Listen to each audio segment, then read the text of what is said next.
All right, we're live. It's good afternoon, good morning, good evening, world. This is what is this? Bantu TV, and what's today's date? August 25th, 2024, and we are live and direct. As for me, my name is Kalinda Chinda, here in the Hoosier state of Indiana, and I always say that the city is Indianapolis. Uh, Samfya, both of you, Narachanda, Gio Vuvuzelas. We have some interesting topics. I can only see fire, fire. All right, let's go. Yeah, of course. This week is we have very hot topics. Almost every week we do, but yeah, for this week it's very special because so many good things and so many bad things have happened. So we'll tackle all those issues, starting from Abenalungu, Kufikaku, the maize, infection of the fungi, called aflatoxin, and into, of course, Mulungushi textiles. We'll also talk about that. My name is Chanda Chulfia, broadcasting live, ladies and gentlemen, all the way from Ontario, Canada. And we thank you, ladies and gentlemen, for taking time in your busy schedule just to come and sit down with us and listen to the podcast or participate. If you want to participate, there's a link. Just follow the link. It will be in the comment section, and you can participate by either sending a message, and your message will be highlighted, or you can join in and be part of this beautiful podcast where we share ideas. It doesn't matter which party you belong to. We just want to share ideas. At the end of the day, we are all Zambians. That's why we're all Bantu Abantu. When we come together, we form INSAC and then we discuss these issues. So, ladies and gentlemen, let's go. Over to you, Samfya. Beloved resident PS. Anyway, thank you very much for those that will be joining us. Of course, yes, it's going to be very hot today because obviously the topics are quite hot and there will be quite a good conversation, deep conversation on many, many other things that I feel that maybe they might not be done right, but they could be improved on. Or just to give my general, perspective. Right, and the deep thinker is also here. Deep thinker, come in and introduce yourself to our masses here. Come on, let's go. Good afternoon. I'm driving from one point to the next, and my network might act funny. But I'm Valentine from St. Louis, Missouri, in the Midwest of the USA. Great, deep thinker rebranding his network there. We appreciate, and we are honored today to have this man here. I believe this is who Jeremy Kanyika. Isn't this a famous pharmacist we have in Zambia? Welcome to our podcast, Mr. Kanyika, and just give us a little background about yourself for our viewers out there, please. Thank you very much. Yeah, my name's Jerome Kanika, and I'm a pharmacist. Yeah, here in Zambia. I think that's what I can say. Yeah, sorry to not to show my face. I would have loved to show my face, but we have issues of this here.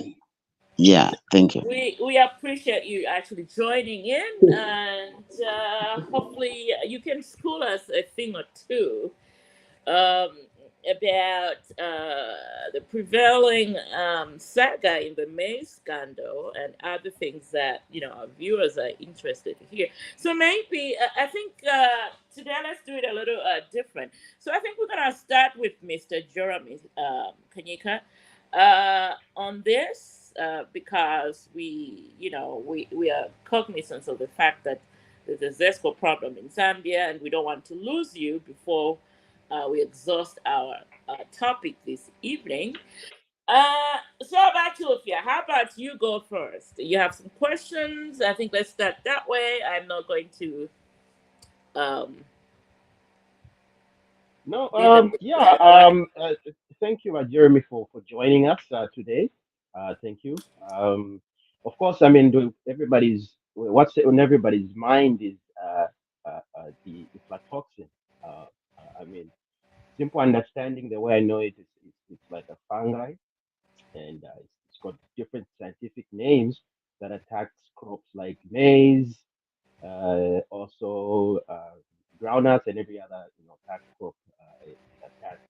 And so, if you can just explain, I mean, I know this obviously now people just knowing about it, but has it this been around all these years? Like, is this the only first time that this is coming up, or what? Maybe just explain to the people what inflatoxin is really, and its effects, and all that stuff, Jeremy. Yeah. Okay, thank you very much. I think first of all, like you have mentioned, yes, there is issues of the fungi and all those kind of noise going around the Zambia.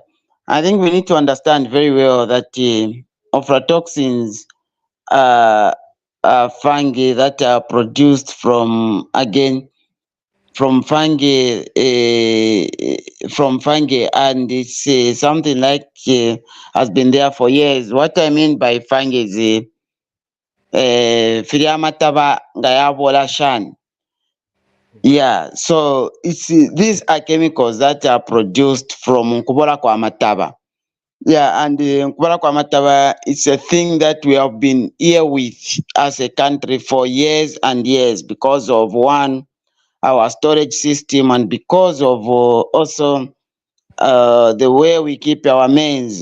Just like, for example, this rain season that is here, we bought the main millers or private sector. They started buying the mains as early as August. Oh, sorry, as early as February. So they have been keeping the mains from February up to today. So they develop those, the way they keep the mains, they develop these things called fungi. And these are scientific name called aflatoxins. So they are like things that we have been lived with them for years and years. And these are the things that we have been eating, yeah, in our mains, yeah, and in our meals, and these are present in cornmeal like maize meal, cassava meal, in groundnuts, and other corns. We have this, and they have been with us for some time, yeah, and so. Wow. Okay, that's good to know. I mean, so why all of a sudden it's becoming highlighted? Like, so if it's been there all these years, we've had it and we've lived with it, with this kind of fungi attacks the maize. Why the sudden highlight? I mean, what is it? Is it political? Is it like people generally concerned, or are we just now knowing it? Like why all of a sudden? And that's why I want to understand. I don't know. Yeah, I think it is something that we need to see the communication and how things are supposed to be done. I think the issue is in terms of how we communicate to the members of the public and what information we have decided to give them. So all of a sudden, yeah, there have been all those mix-ups, and people are trying to take the political turn and try to scandalize the government over the issue that has been there for years and years. So it's something that should have not even been here. For me, if I say so, and it's not something that we have to have alarmed the members of the public about it, but it's something that we have used to the members of the public. They would have used to the members of the public to explain what this is all about, because it's one of the things that Zambia Bureau of Standards do measure in their on a daily basis concerning with the meal meal, and they do give certificates for that. Wow. Okay. Well, anybody else who has questions? You know, Oh yeah, I mean, let me ask you this. I mean, it was reported this past week that 400 dogs died from eating this maize meal, and we don't know the number of people that are affected by this. I mean, what's the government doing to alleviate people's fears? Because I mean, you and I know, as Zambians, we eat shima, because even here in the diaspora, we eat shima in morning, evening, lunchtime. I mean, where do we go from here, Jeremy? Explaining to our people. I mean, when they hear 400 dogs dying from eating this, affected maize, what does this, entails for our people in Soweto market, in Maramba market, in Sokone? Um, Explain it to our people, please. Yeah, I think that the thing that we need to understand very well is, and for my own understanding, is you see, yes, we have about 400 animals, dogs to be specific, that have died.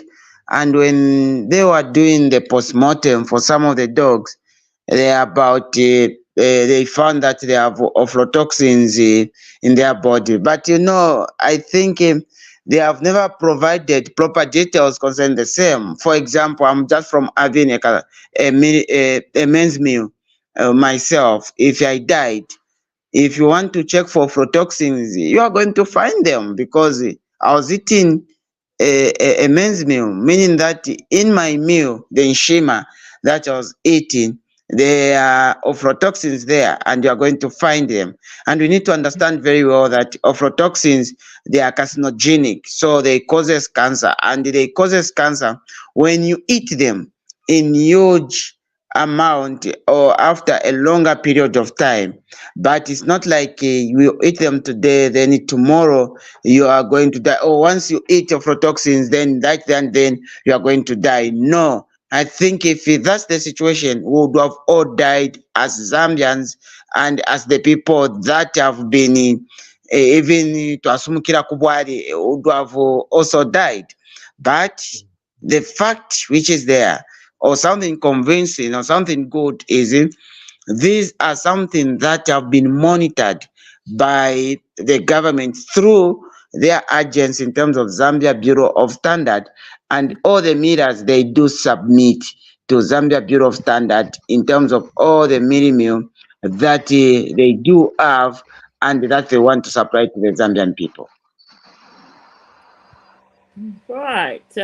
I had a call from our resident Pierre, yeah, and the deep thinker. They had something to I ask. So go ahead, gentlemen. you see, I do not think there could have been a problem had they used the professionals, the technocrats that know about these matters to explain properly. You can't use politicians to be the ones to tell us in briefing about toxins, what they do, and they also politics. What you are going to get is a political response. If this was left to the professionals, maybe Zambia Bureau of Standards, we have actually the Institute of Public Health. There is a director, there is a Professor Chilengi there. Why is he not the one telling us about these things? We are listening from Taboka and a PS like myself, who is not even a scientist. We are listening from the minister. Where are the professionals within the structure of government institutions that have been given the mandate to research and research in a certain way to give us the information? You know, in Zambia, when a professional speaks, people will listen. When a politician speaks, they don't listen. It actually attracts more politics because it's not a profession. Look at what our colleagues is saying. Oh, now imagine this is coming from someone who is from the public institute, which is the Professor Chilengi. We all know him and we know his credentials. If he's the one giving the country the position on the aflatoxins and what it is to the people and the public health and what is it, it's going to have the credibility and it is going to remove the political tone to it. So right now it's politics and people are going to play politics on it because we have allowed politicians to be the ones to provide the guidance, even in the midst of in state institutions with incapacity in a non-biased manner to give us the right information. So this is what we invited politics in it. I submit. Okay. Yeah, I somehow agree, but we should not forget that the Minister for Health works under professionals. And for me, I feel the professionals are the ones that misled the minister in making a statement that was not conclusive. Because when you check very well, the statement was supposed to clearly state in terms of what range value do we look into in terms of aflatoxins and what we have found in those meal that we are suspecting to contain aflatoxins. Because if I mention or I ask to say, look, can you bring me a bag of mini meal and tell me which that this bag of mini meal are have no aflatoxins? I'll say you're lying. Or maize meal, it is about the product. The maize itself, it has those aflatoxins, they have those fungi, but we have them in the normal ranges. When you check very well, in the USA or in the USA, they say about 20 parts per billion, 20 parts per billion to 300 parts. That's the way they put their measure. In the EU, they do almost the same. And call for actions for them, they say when there is more than 300 parts per billion, that's when you call for actions, recording and doing all those kind of things.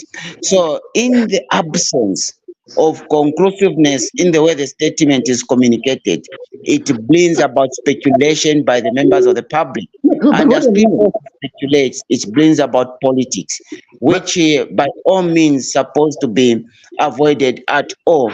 Which again we need to communicate to the members of the public to say, look, aflatoxin are things that we do have in our different foods. We in the poultry, in our pork, in our meat, we have these aflatoxins, and on a daily basis we do eat them, but we eat them in a well controlled and measured manner as compared to say that we eat them in an uncontrolled way. I think that's something that is unacceptable. but I want to follow up with you that Hold if on, you say, hold on, let me hold just on, follow up with Barrett. you, right? Hold on, just 1 minute. Hold on. Wakali, Uh, I Bakazia. wanted to follow up with him with one question. Okay, you got 1 minute. Go ahead. Yes, the question is that if you are saying the professionals misled the minister to say that, on what basis, if the process is the way you have actually explained, does it mean those professionals don't know? On what basis was the minister making a statement about recalling some of those products? On what is the basis for calling that if the proportions are supposed to be actually in that way? And then number two, did the minister in his statement ever mention Public Health Institute as having, looked at those recommendations? He didn't mention about that. These are not professionals. These are statements made at the ministry. They are not made from the institute. I would protect Professor Chilengi very well there. They are not made from the institute. They are seated at the ministry, and then they create a public response, which is just trying to fit the narrative. I think it's the high time that they need to bring the professionals to come and explain, rather than listening from politicians. Thank you, Bakarin. Mr. Jerem, you wanna come with you wanna answer that or? Okay, I think one thing that we need to understand very well is ministers, policymakers are not policy implementers, and they all what they do is what the professionals who are technocrats they put on their table and read out to the members of the public, and just like the way you have mentioned and the way you have noticed to say the issue which is there was I don't think so if we need to mention in the minister, but we need to also agree that the way the statement was crafted, it wasn't crafted in assuring the members of the public. It was crafted to alarm the members of the public, which is very, very wrong because the job of government is to assure the members of the public and to show that they are working into and or looking into something. So if the statement was made in such a way, I think we would have not seen all this alarm and all these things that we have seen, and we would have not even us talking about the same things that we are talking about. The statement to start with was wrong and it was all in all alarming to the members of the public. Right.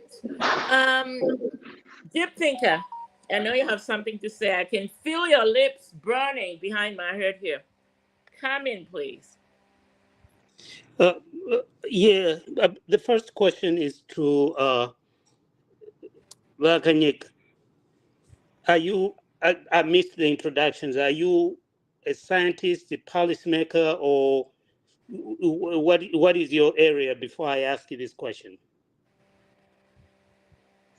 Okay, I think, not I think, I am a pharmacist. Yeah, that's what I can say. All right, thank you.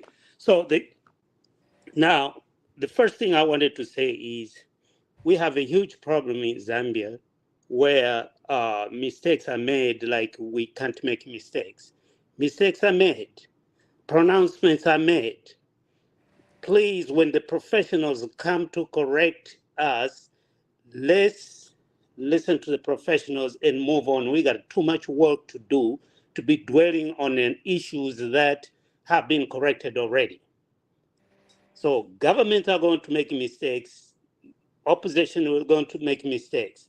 We should always look for there's an apology, let's move on. There's a correction, let's move on. Too much needs to be done. But I want to come back to what you said earlier, Vakanyik.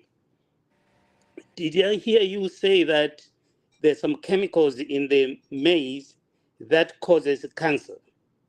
And if that's what you said, do we have a public health department that is educating the people on these issues, the consumption of maize and the cancerous things that exist, the cancerous things that maize could cause in human life in the long run, not immediately, but in the long run.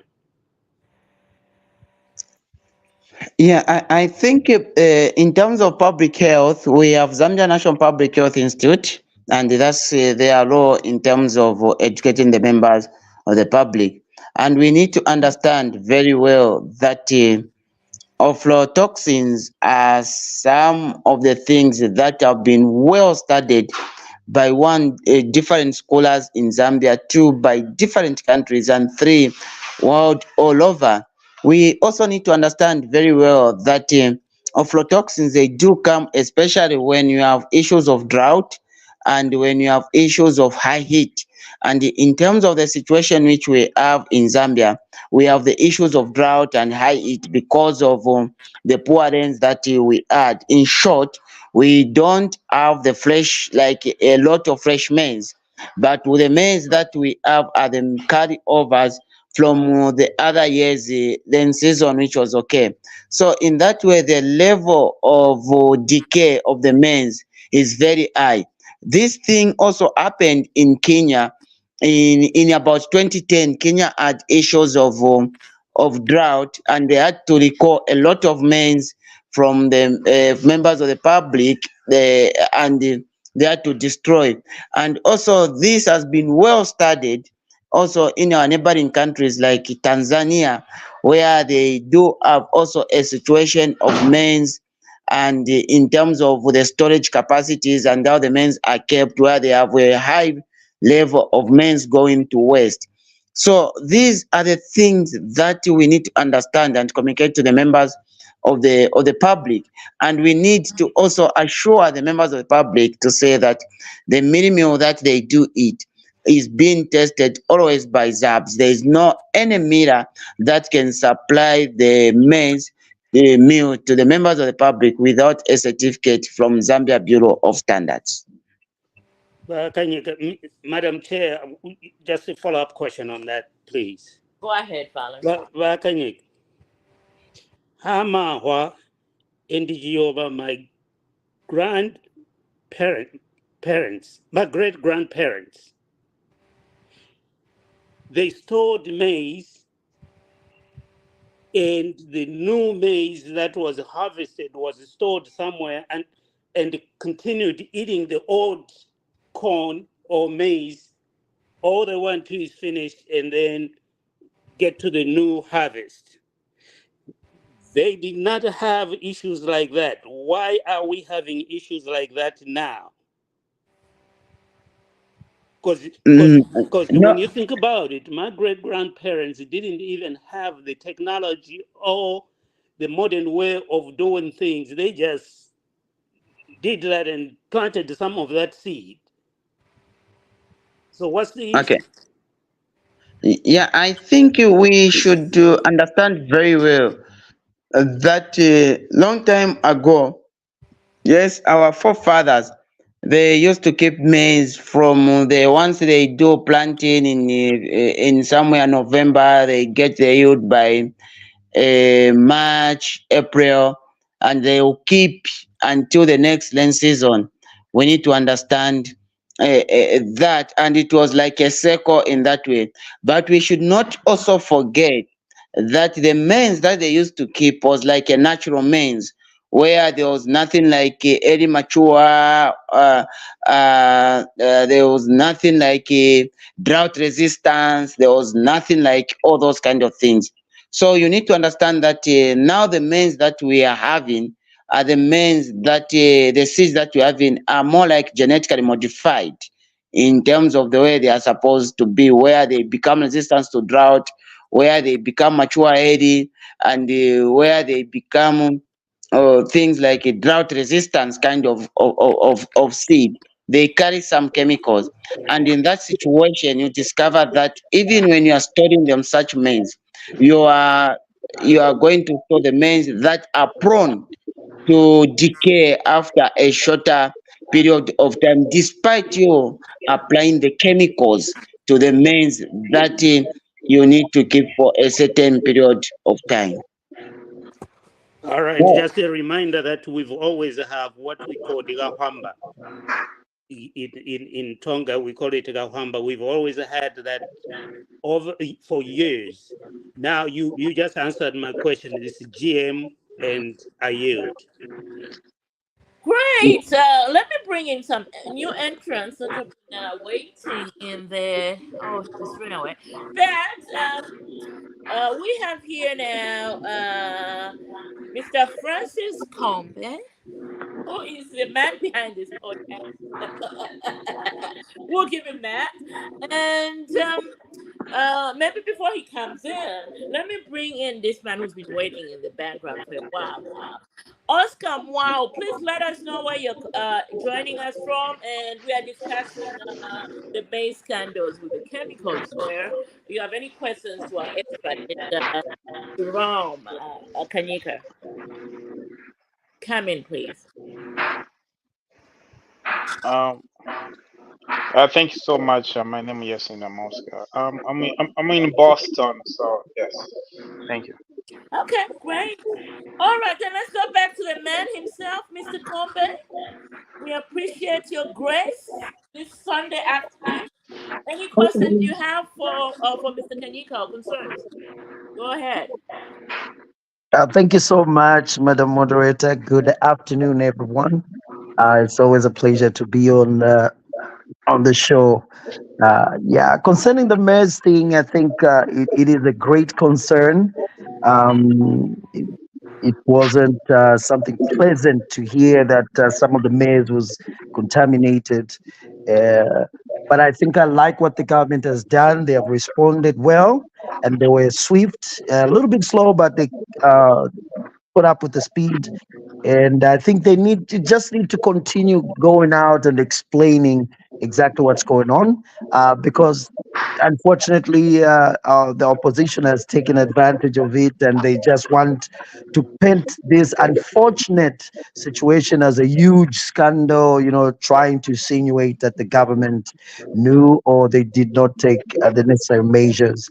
But I like what the government has done.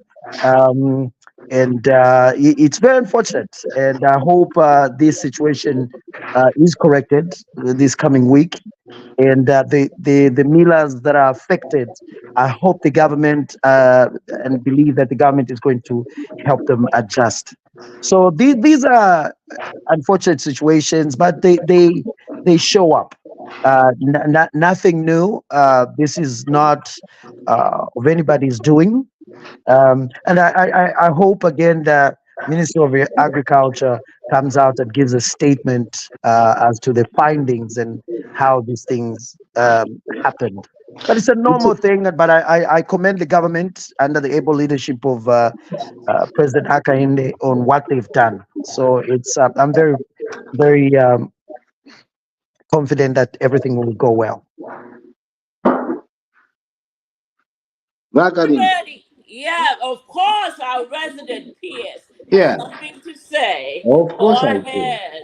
You, Go you, ahead. you you see, for me, I'm not interested in hearing Minister of Agriculture to come and give us a matter of public health concern. I want to hear from them. We have an institution in the country with full authority and professionals, learned researchers to give us a position on these issues of aflatoxin. We need that. I don't need to hear a politician tell me because he can't answer follow-up questions. Now here, my colleague here has indicated that, oh, it's because of the seeds that we are having, it's GMO. That is why maybe these things are happening. Okay, thank you very much. If it's GMO, what's the net? What's the effect?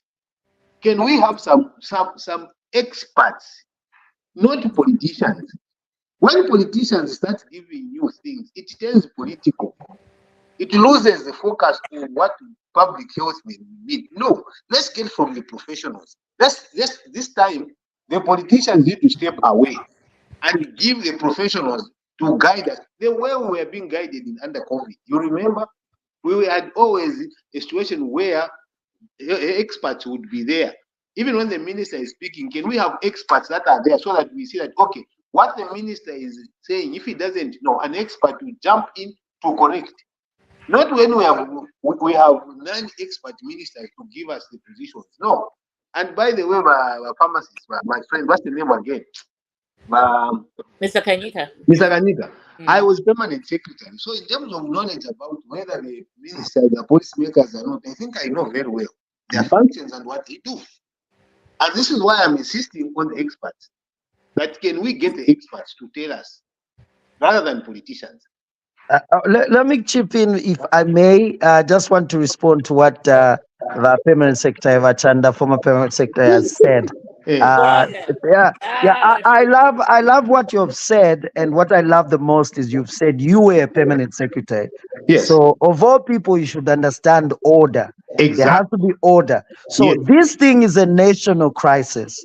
yes, People are looking up to government to issue a statement. Now, yes, when we say the Ministry of Agriculture coming, I'm not insinuating that I'm not suggesting that just the minister comes in.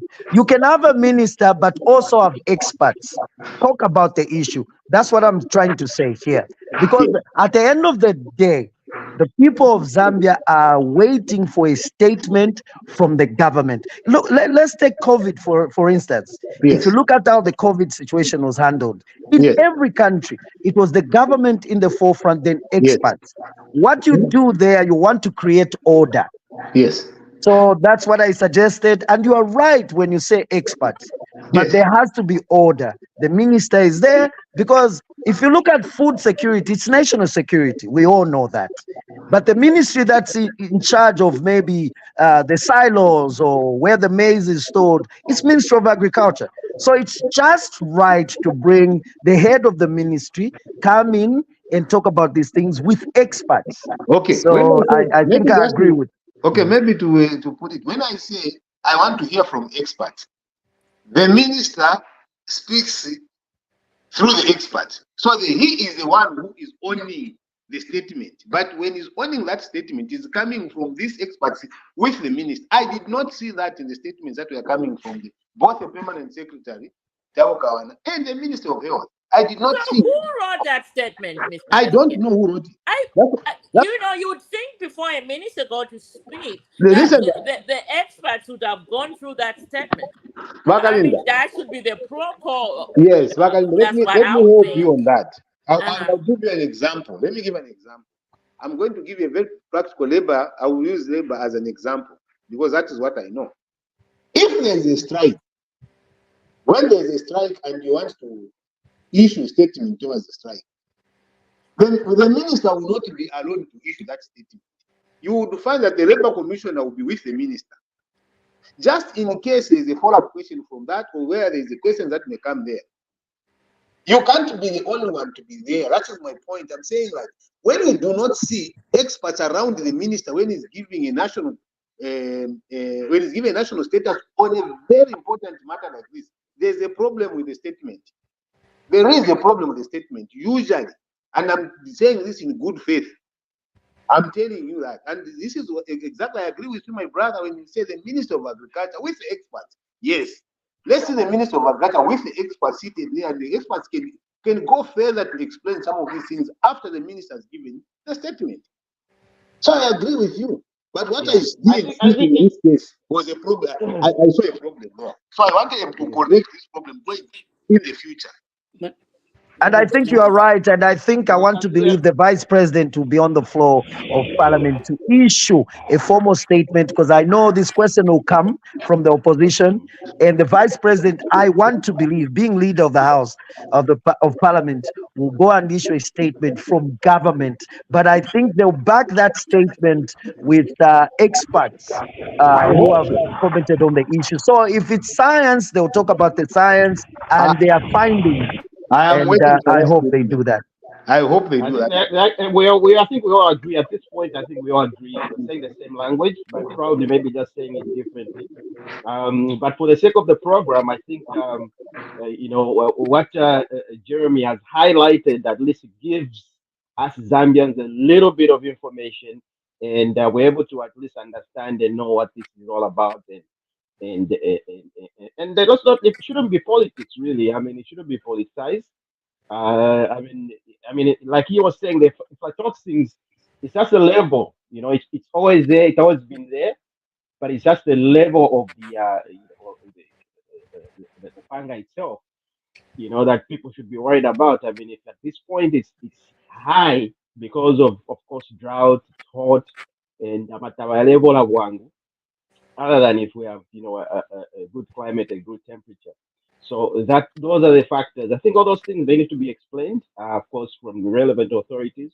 But at least now we all know this, and what you're saying, Machina, yes, we agree. experts need to come in. Everybody's saying the same thing. We all agree. We all agree experts need to come in and explain these things. And luckily today we've got Jeremy who has at least explained this with me.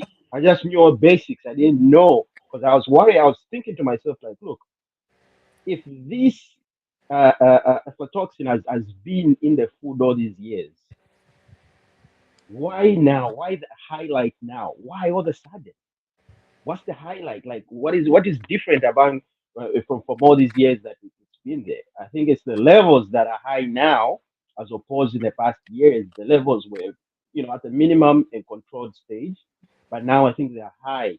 So that's where it is, and it's not a UPND problem. It just happened. It's just more like drought. I mean, you can't blame it. So it's because of But UPND. That's why there's drought. Madam And Moderator, I know this. That's why I was saying All remove right. politics. I think Nakazia, one at a remove time. politics. One at a time. All right. Madam, Deep Thinker, come in now. Before you uh, do, I before think you do, go ahead. Go ahead, Deep Thinker. I think we're going to make a very big mistake here if we just concentrate on uh, the toxic that is in the maize. The, the speaker Kanyika said something about the GM. We need to seriously think about the GM in an environment that doesn't get rain all the time, because this is likely to be a permanent problem in that region. The issue here is, what are we doing with the GM?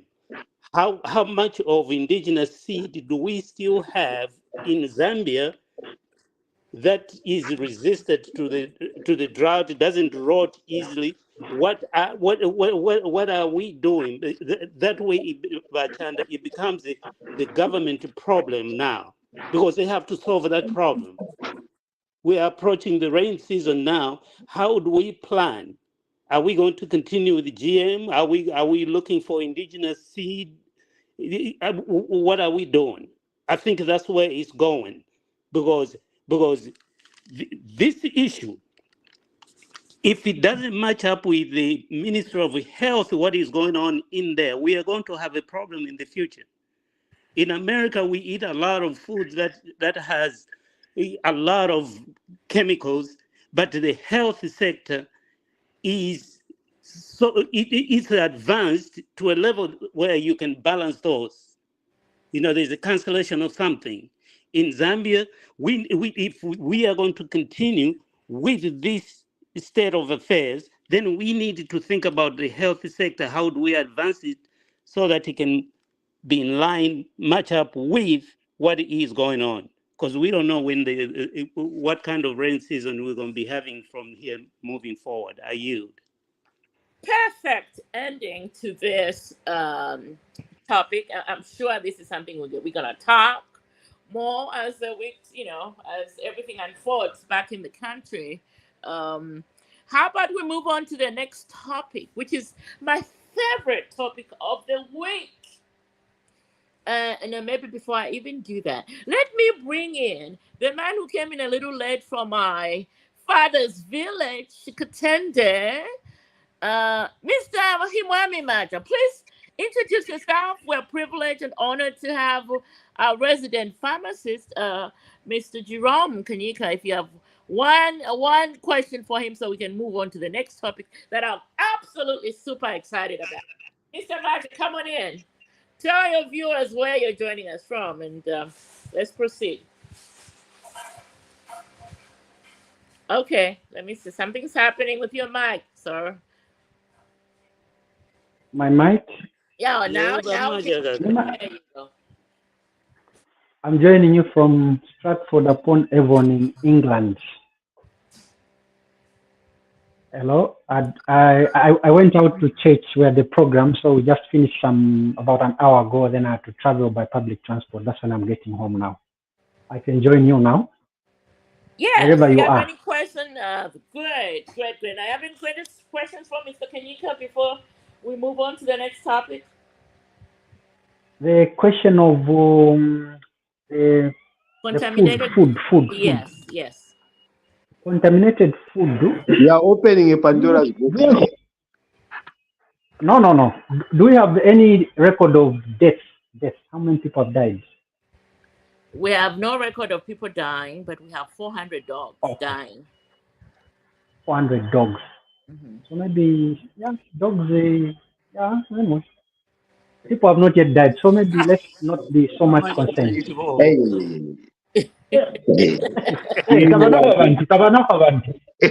tabanaho abantu. Ah, Mwabuha abantu nja wamba. Oh Dog my God. advocates Okay. Let's just proceed to the next topic. I think let's go to the next topic. I'm telling you because Which this is one the now. most Yes. exciting topics Yeah, let's go to the I've had. Let's go to the next topic. next topic. All right. So Next topic. yesterday, I know this is just a warning to all civil servants, my cousins, my brothers that are working for the government of Zambia. Mr. Lungu is coming after you. Mule ufwa, mule ahwaba And Zambians. then, and Mule and I ufwa. want to start. Eh? I How want to. can you I have want. the I want. seat? How can you have I the want to be seat? the first. Hold on, Mr. Maja, I hear you. How Yes. can the sixth I'm a civil of the servant. president I'm a civil at a I'm servant. asking national if rally? maybe since Let's you not talk asked over we each don't other, have power guys. here, can I Huh? ask since so that you continue, I drop down, I drop Yes, you out, then you can. But continue just the next topic? give us your final words, Mr. Kanika, before you drop down, and hopefully we'll see more of you in future. Go ahead. Oh, okay. No, thank you very much. But one thing that we need to do is we need to assure the Zambian people and we need to assure everyone that look, these aflatoxins are things that are on a daily basis checked by Zambia Bureau of Standards, and we have the normal ranges and all our minimum that we have, they occur in the normal ranges. What we need to do, we need to find the real killer of those 400 dogs. For me, my personal opinion is it's not aflatoxins, but we need to find the real killer for those dogs. We have not yet found the killer for the dogs. If we say aflatoxins, it takes a lot of time for dogs to die, but we have not yet found The report what is is that it killing has the dog. toxins. Yes. Bakanyika, Rashida, the let him report is finish. that Thank Let you. I him think it that's finish. my Let time. him finish, Bakasia. Let him finish. Bakazia. Go ahead, Go Bakanika. ahead, Jeremy. Yeah, I think I've said what I wanted to say. I said we need to do more investigations on what is killing the dogs. I still feel we have not yet stated the real reasons for what's killing the dogs. Yeah, not aflatoxins, because those we have been with them and we have been eating for years and years. By the way we have communicated is where we have not communicated very well in terms of that. So we really need to find the real killer for dogs. And I can assure you, very soon, you see a week or later, the Minister of Livestock will be saying, no, actually, it was not aflatoxin, but it is this other bag that is killing the dog. Thank you. Thank you, Bakanika. See you I, soon, and have a wonderful evening. okay. Thank you. Yeah. So as we proceed to the next topic, but I only have to say, at this point in time, Bakanyika cannot just give his opinion. Say, in my opinion, it is not this. Let's go with what is on record until it is withdrawn. Right now, it's aflatoxins that are the cause of the 400 deaths until the report is otherwise amended. I mean, as a scientist, he has got a right, Bakazia, to state what his opinion is, Yeah. and we accept it. You As, are just He talking said to it's not us his personal about opinion. professional. This is his professional opinion, so it should be accepted. And he's a very highly, I know, certified, I know, I yeah. know, So but I would rather. Anyway, I'm a politics Okay, man, but these are let's go to the politics. next one. let's All move right, on, let's ladies move and on. gentlemen. Nakanika, we appreciate your candor and explaining to our people. So, Zambians, mule your flag. Eh? That's the answer. Anyway, let's move on now. Let's move on to my favorite topic of the week. Mm-hmm. Yesterday, you all heard it. It's been going. Mm, It's going. It's already viral on social media. mm, The mm, sixth Republican president is mm, warning Republic. I mm, mean, civil servants. Oh God, what? I'm sorry. I just came back from a political meeting with the Democrats, so forgive me. I almost said Republican. mm, mm. Anyway, anyway, so he's warning civil servants that you'll be sorted out. He will be following you in your homes if you work against the Let me PR. let me even tell you more. Kutumpa kulia. Kutumpa. You know, that man is just I don't know what drives that man. He's not in power. He's scaring potential voters. Muntu wa msango shani kanshi. Kanshi iwelesa wamfumisha kwisa lungu. No. Ah, Ah, ah. I'm a civil servant. I'm a civil servant. Ah, Nishengala nchinya. Why should he scare me? Kutumpoko. He cannot be scaring me. What kind of kafada? I mean, I just don't have kind words for that chapona. No, it's bad manners. If you are talking about manners, he hasn't even got bad manners. He's mannerless. You can't go and you know, but anyway, abalemleta padi show ya kweli. Wait a minute. No. Wait a minute. I'm raising a point of order here. This is the language. We had a meeting last week. I take strong exception to this kind of profanity against the former. I take strong exception. He doesn't even qualify, Juliana. No, my matter. Statesmanship is not in him. But The statesmanship in Edgar is not there. Unless you want us to start using profanity on this forum, then we can. No.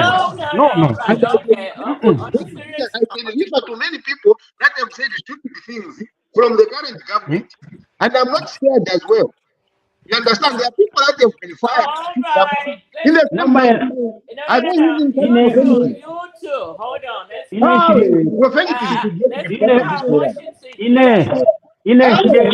Madam Moderator. Yes.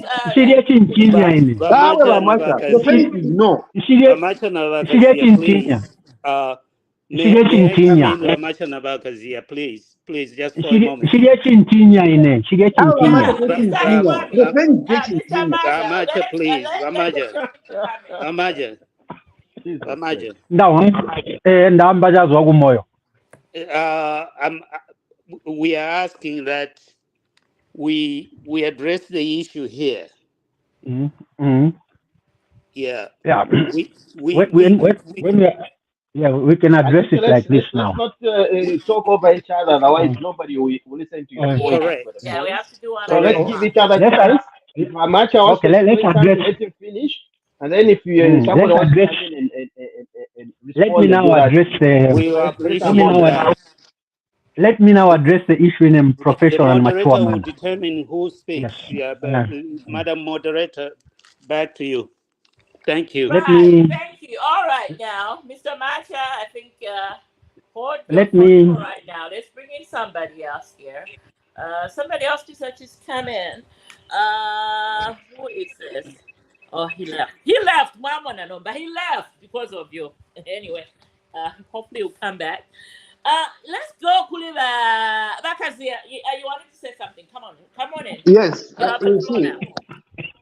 For me, I can seriously tell you that what you are seeing is a tip of the iceberg.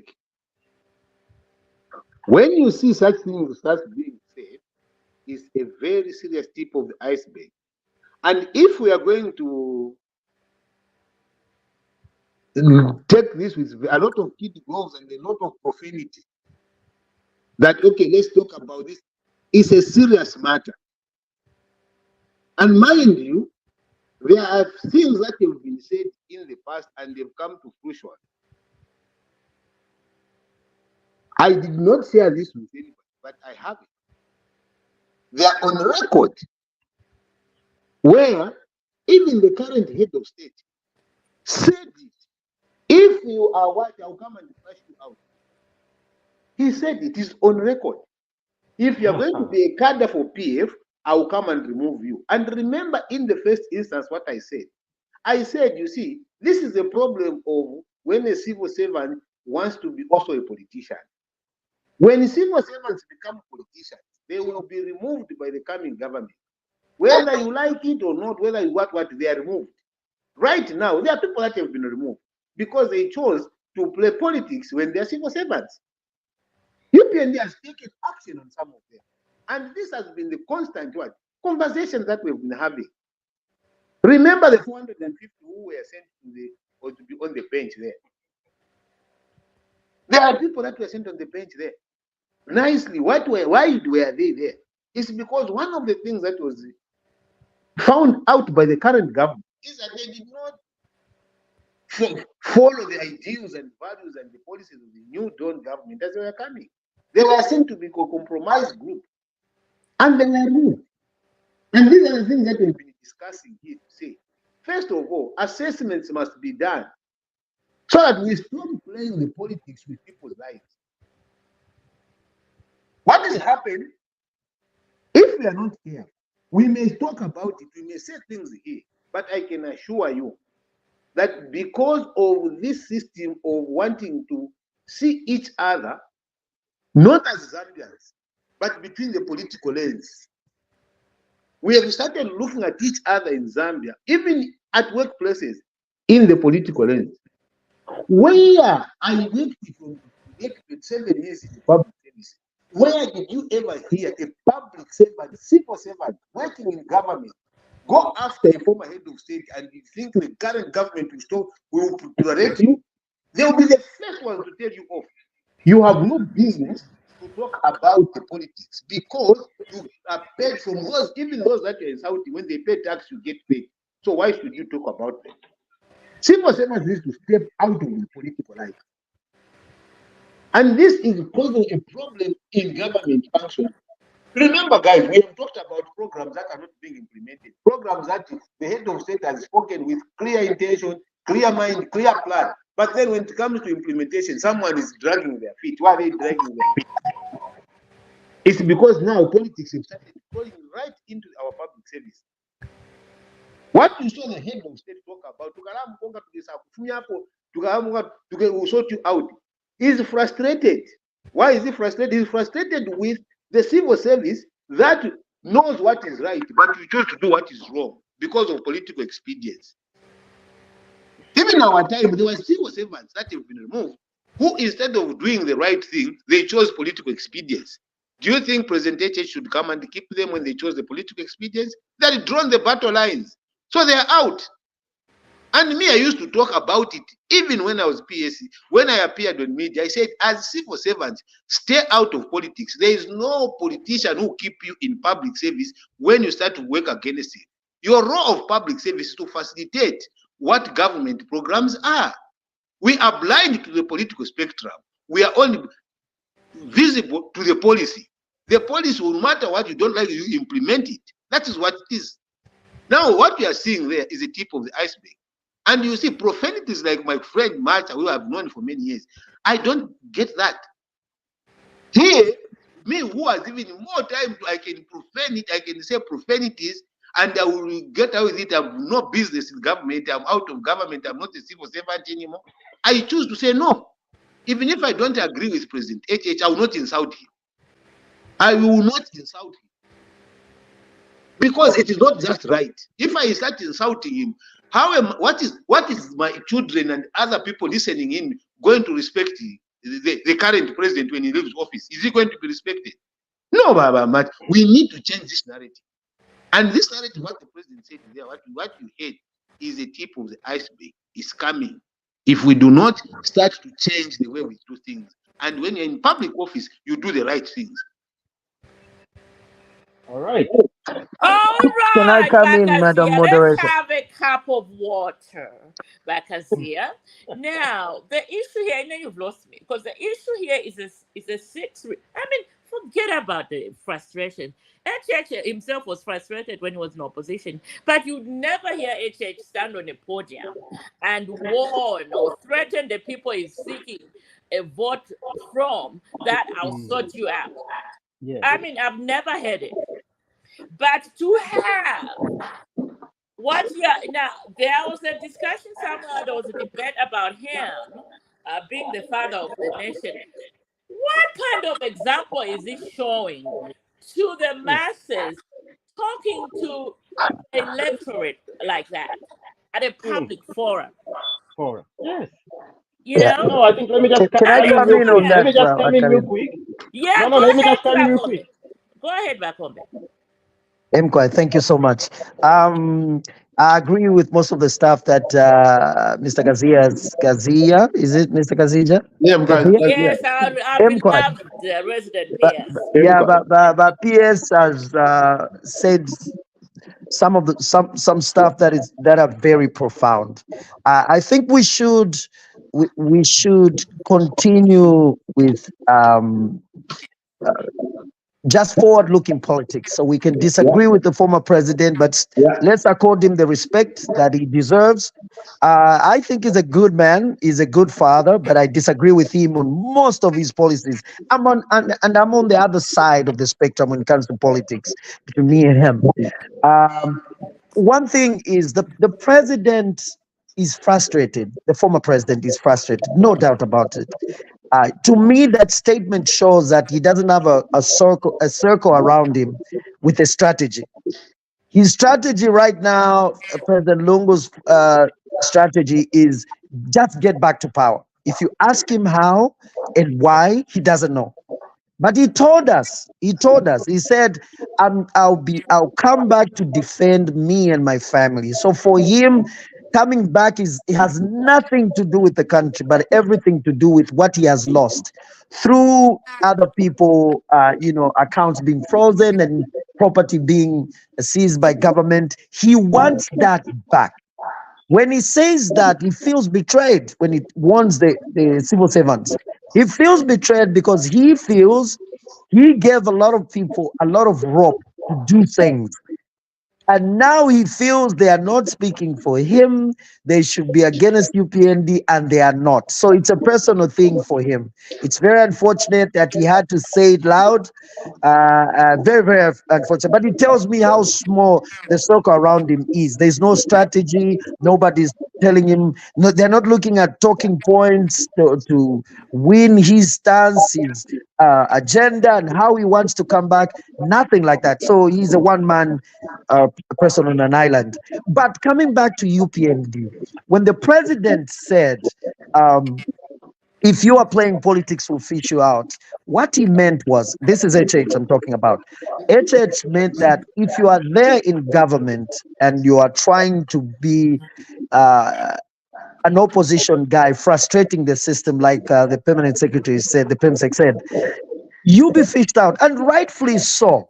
Rightfully so. Uh, Civil servants should stay away from politics.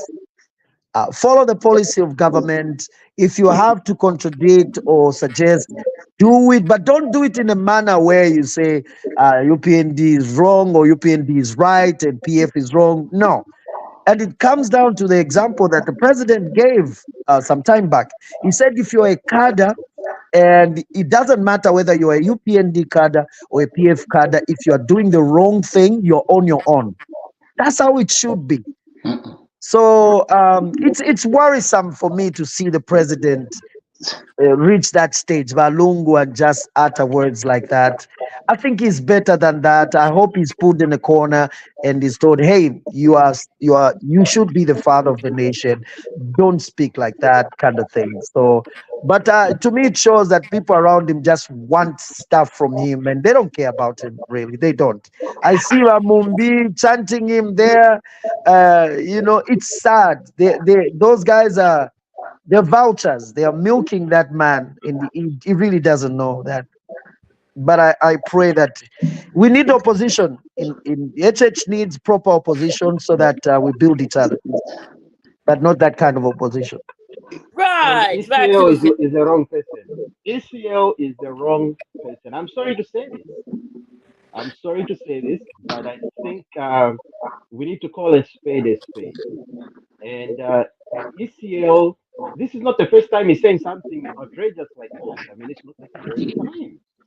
Even the time that the one time he went on the podium warning constitutional judges to say make the right decision.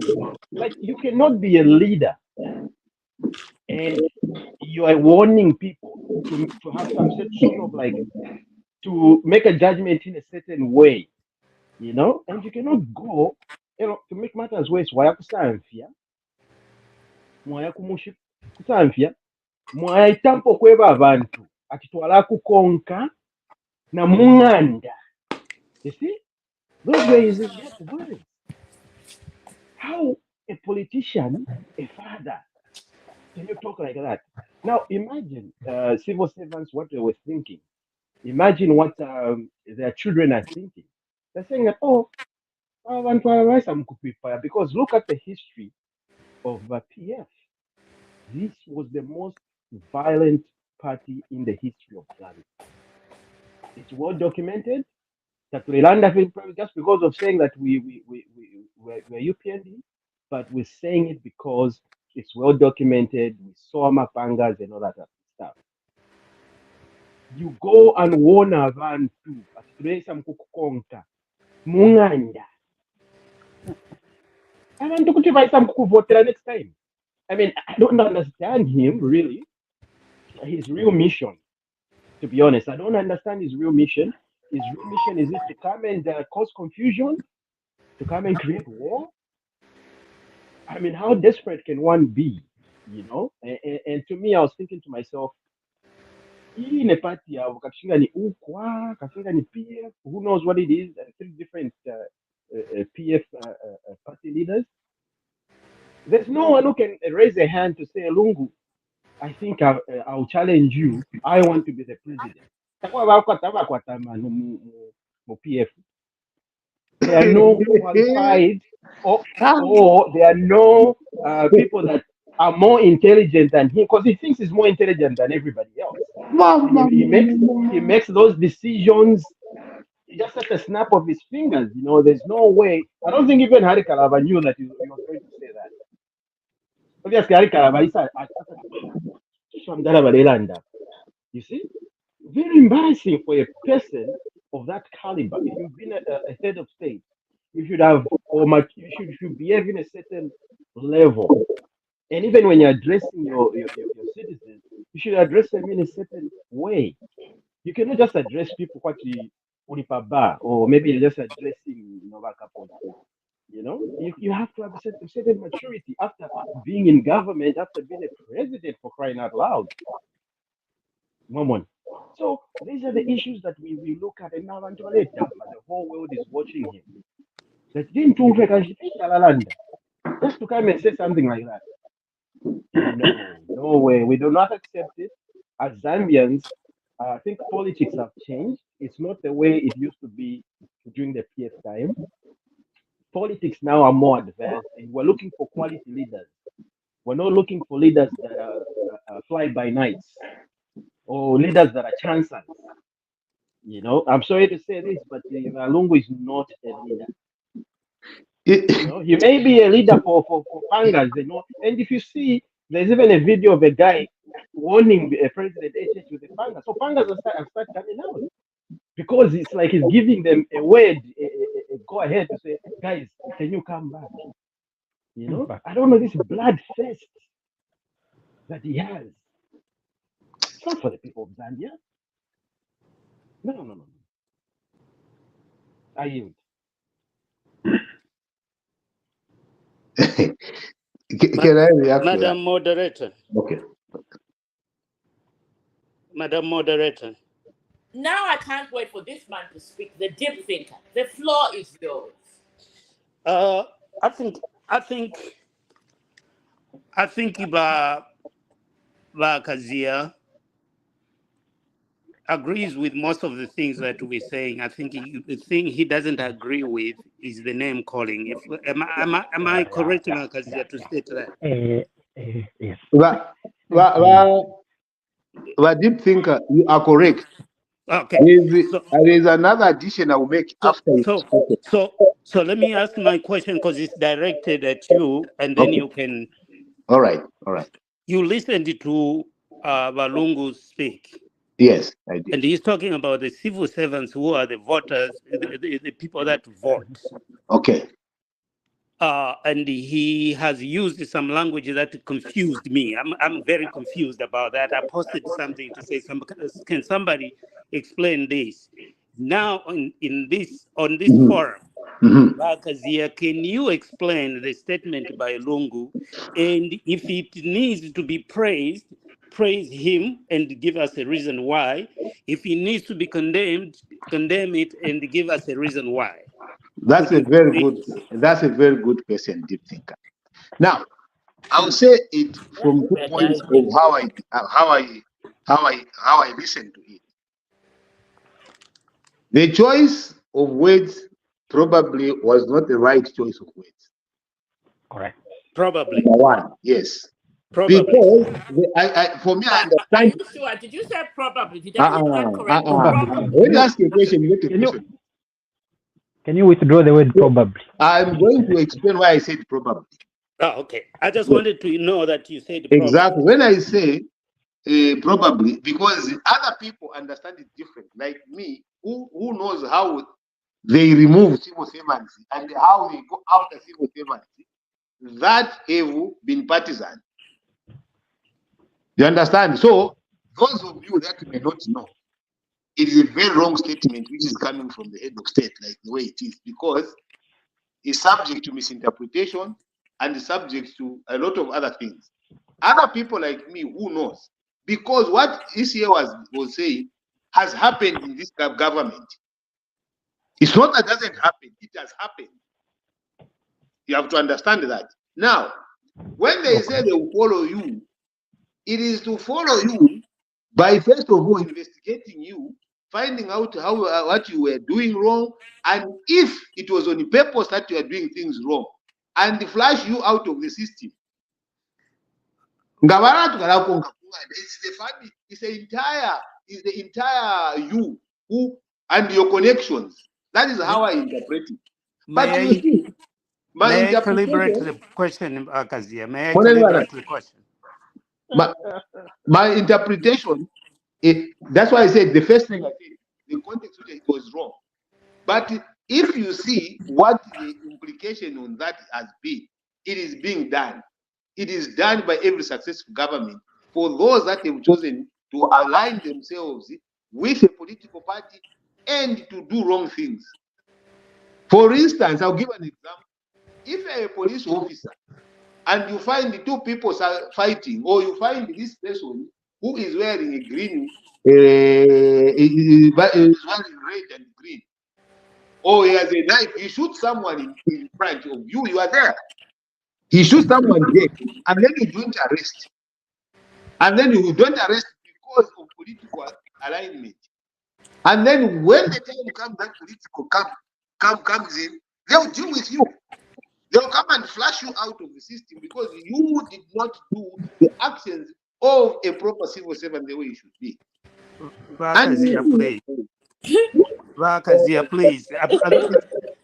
I understand the flushing out of civil servants when they become political. I understand that very clearly. Okay. It has happened. It happens everywhere. Yes. I'm just confused about who will follow you home.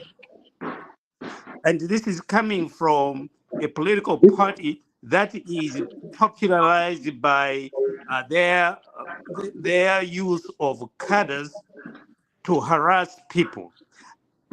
Let me say allegedly.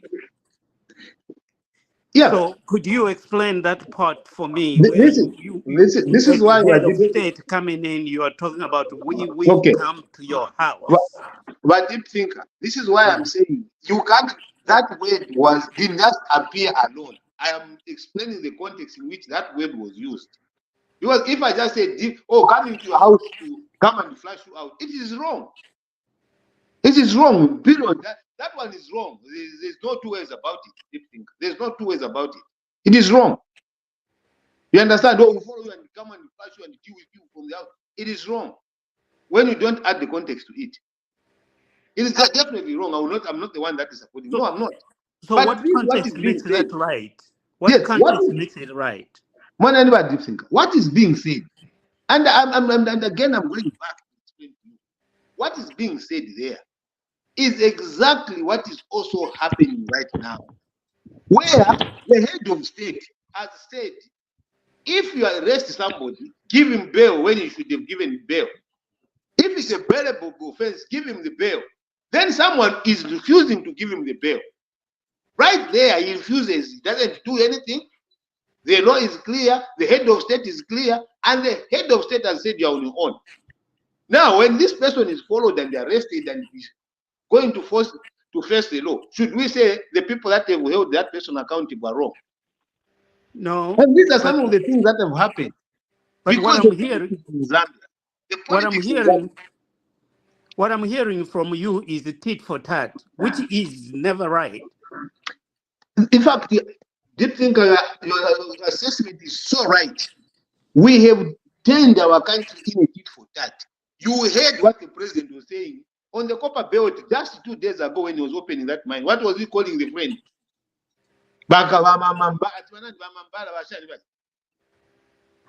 What he was saying in the southern province.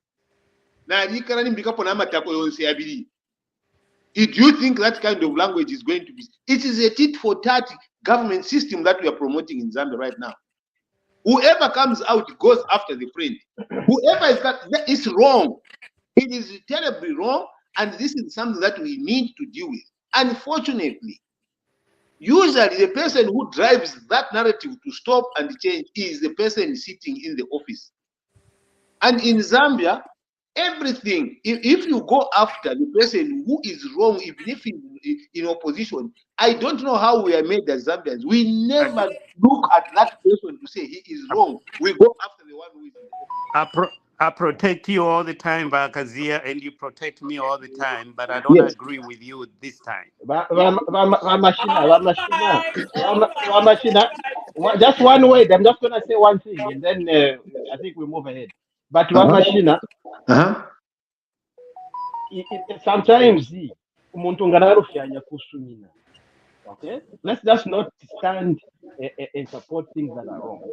Okay, because if you don't follow us, Lungu, the president is in power right now. Okay, he's the one holding the wheels of this country.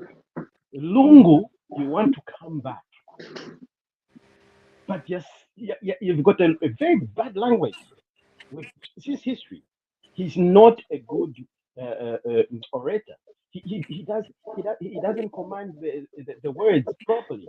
I think he needs to be coached. He needs to have a team, like everybody else is saying. He doesn't have that support system. That's why Ngaya upper stage asavaida here. Whatever first thing that comes to your head, you say it.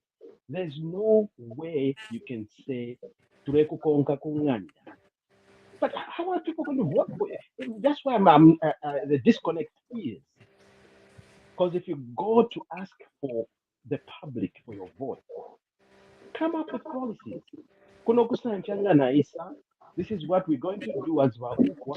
We're going to build this. We're going to do this. We're going to do that.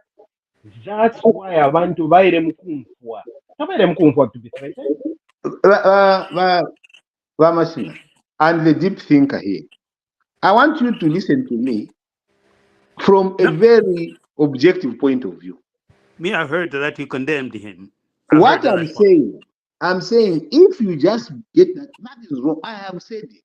But I am telling you of the bad things that are currently also happening, which we must be able to address. And if we do not deal with this in unison, we separate them like, okay, because it is Edgar Lungu who has said this. He is terribly wrong. What? Yes, we will bash. What of the friend who is saying the same things and is in office? I can answer that one. I can answer that one. I can answer that one, Bakazia. If I'm married, yes, and I have a divorce, Yes. and my wife marries somebody else, Yes. I have to respect that family. Yes. Lungu is the father of the nation. He needs to Lungu is the father of the nation. HH is the president of the country. Yes. He, if anything, I expect more from Lungu to term his language as an example. Because what he's setting up now is that any former president is going to undermine the current president. In That, fact, you have, that deep is thinker, my you are right. concern.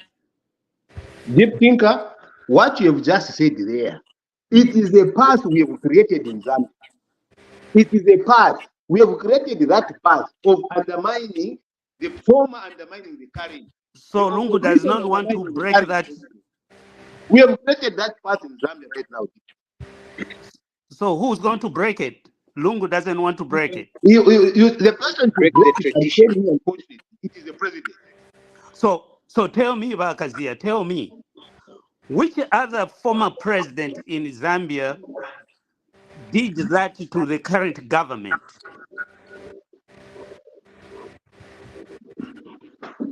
Just Let one. me let me remind you, and I'm going to be very categorical here. And this I have spoken in the past, and I'm speaking now. And of Remember, course, think about the consequences. Go I ahead. will Thank you. speak about it because remember what happened in Kaunda Chiru. Remember what happened in Rupia Banda Michael Sad. Remember, if you remember those transitions. Remember now what is happening now. What you are seeing here, it has been an escalation. It has been an escalation from UNIP to UPND government right now. We have been escalating. Number one, did my HH respect Edgar Lungu when he was in office? How many things? Did he in fact recognize him as president? It starts from there. But you're missing my point that HH was not a former president to demonstrate and model what a former head of state should act like. I agree with that. We're missing the point there. Okay, I get the point. I get the point. He was not, but I'm giving an example of the former presidents who are seated in the offices. KK Chiluba. KK went to jail. Go Yes, ahead. why did you go to jail? No, go ahead, because you said KK and Yes, Chiluba. I'm telling you, that is The consequence was going to jail ultimately. What So happened to Rupia Banda? Rupia Banda was shut up at the end. He just kept quiet because No, he he knew never Sata was kept not quiet playing. actually. He was coming back to politics. You remember that? Yes, but Rupia Banda, it took a deal to stop Rupia Banda. It took a deal, and that's how we got it in a dollar Syria, Vincent and MMD into the Patriotic Front. It took that. The same path was going in. Did ever Rupia Banda respect that? Did you ever hear Rupia Banda respecting that as former head of state? No. Until there was Bruce.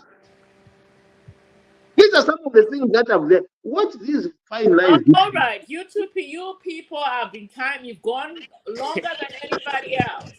Yes, sorry, yes. Madam Moderator. Yeah, we And need to cut here. And let me, before Mr. Himami come on here, I just want to say, I just want to say this because I just introduced the topic, haven't said anything on this. So let me have my piece because I need to say my piece on this.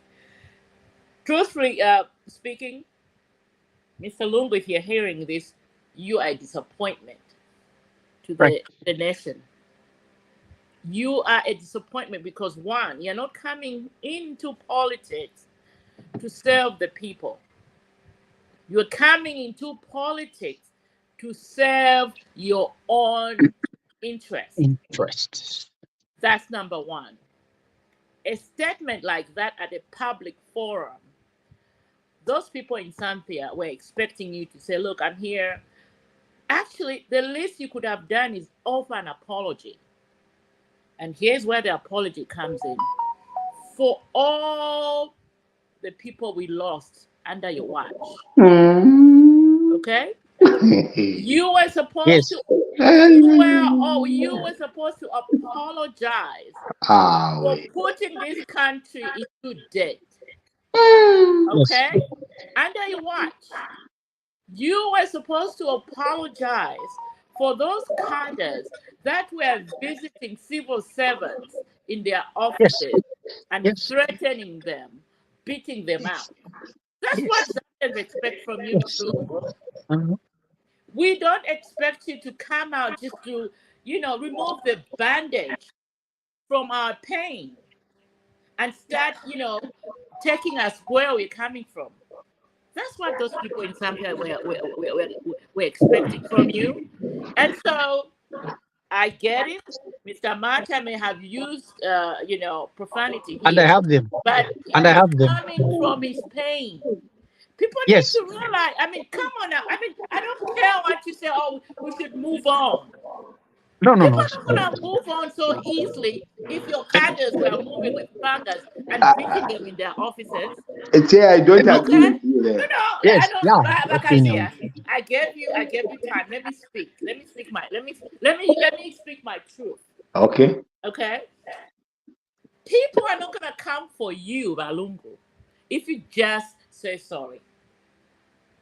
But what you're doing now, opening the wounds that we're trying to heal from, it's not going to help. We have people here who are retired at 28 years because of the last name in national interest. Let's go there. Yeah? Let's go there. We have prosecutors Yes. who died. Yes. Samansama, at your watch. Mabulo died at your watch. Kaunda's kids are orphans at your watch. Congo. So you And can't the come few. here and then That's start the telling schoolboy. people we'll visit you. We will visit you we will come to your houses. These things have already happened under your watch. And I hope civil servants, any peace-loving Zambian is listening to come out in 2026 and prove him a point that we do not need such leadership ever in our life. May I come in? And having said that, now let me bring Mr. Mata because Oh yes. Thank you. you were too Thank you. quiet. Maybe now I can. Maybe now I can tone down. But what I've said. Mutatugiri tata mutatugiri. Gamuha. When you are going to shower a woman, when you are going to musimbi, you don't go with a language that is so bad. You know, Zambia is a beautiful girl who is being admired by many people. Now, you just go and say negatives. No girl will accept your proposal. Then the other thing is this is denting even the people that are going with him. Hari kalababali. Bachanda, muchibemba. Chibembe choka. Chimbwi aitempa shinoku bashamu bubai. So kalaba work done is equal to 0. Just imagine. All the work is doing is equal to 0 because of one person. Perspective.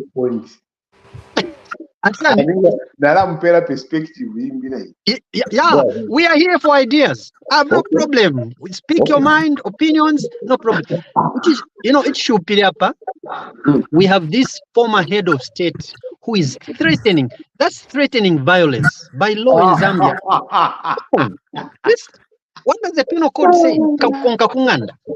It's just wrong. Threatening violence. That is being violent. We don't need violent politicians in Zambia. We need people that are toned down, like I'm toned down now. I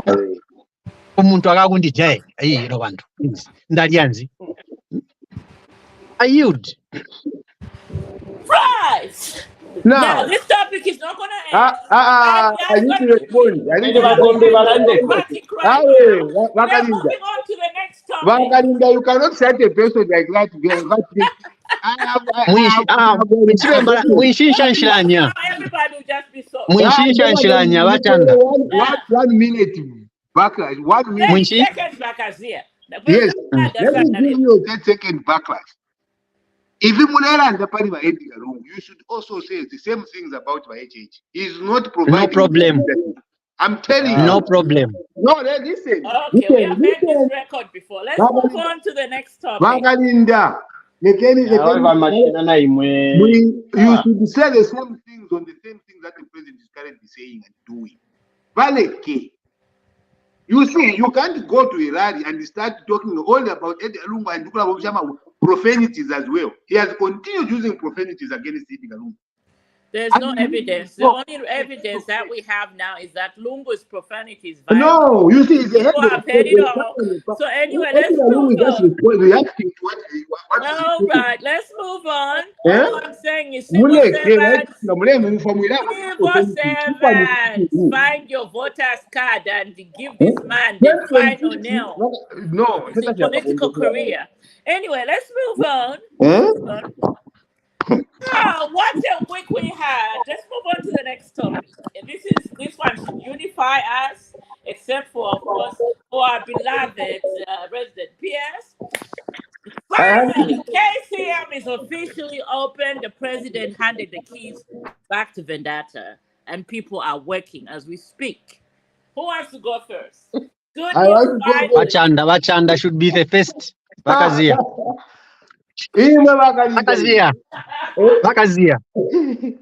Atina mupela bank vakirenga makamara. Tukapela maki. Vakirenga salula. Ebo wabona ati abamwanga na peko shata mwaka babweseshe maini. Mwababweseshe. Bajaze ne bajya 3 years mwale kana pofi. Imwe abandi bakurukwa aba mukabapela maini bakamwa mwababweseshe amaki. Me, I would have loved the president to get back there after the results start showing. Because I'm telling you. And this one put on record today. But president would have waited. He lets them start. He sees the progress. Then he goes back to the copper belt to go and see. Now he's mentioning results of what he has achieved by giving them back. VaKCM gave a name. Vakamusted disappoint.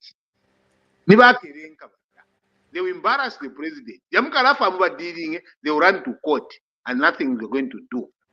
And number 2, also you need to guide the president.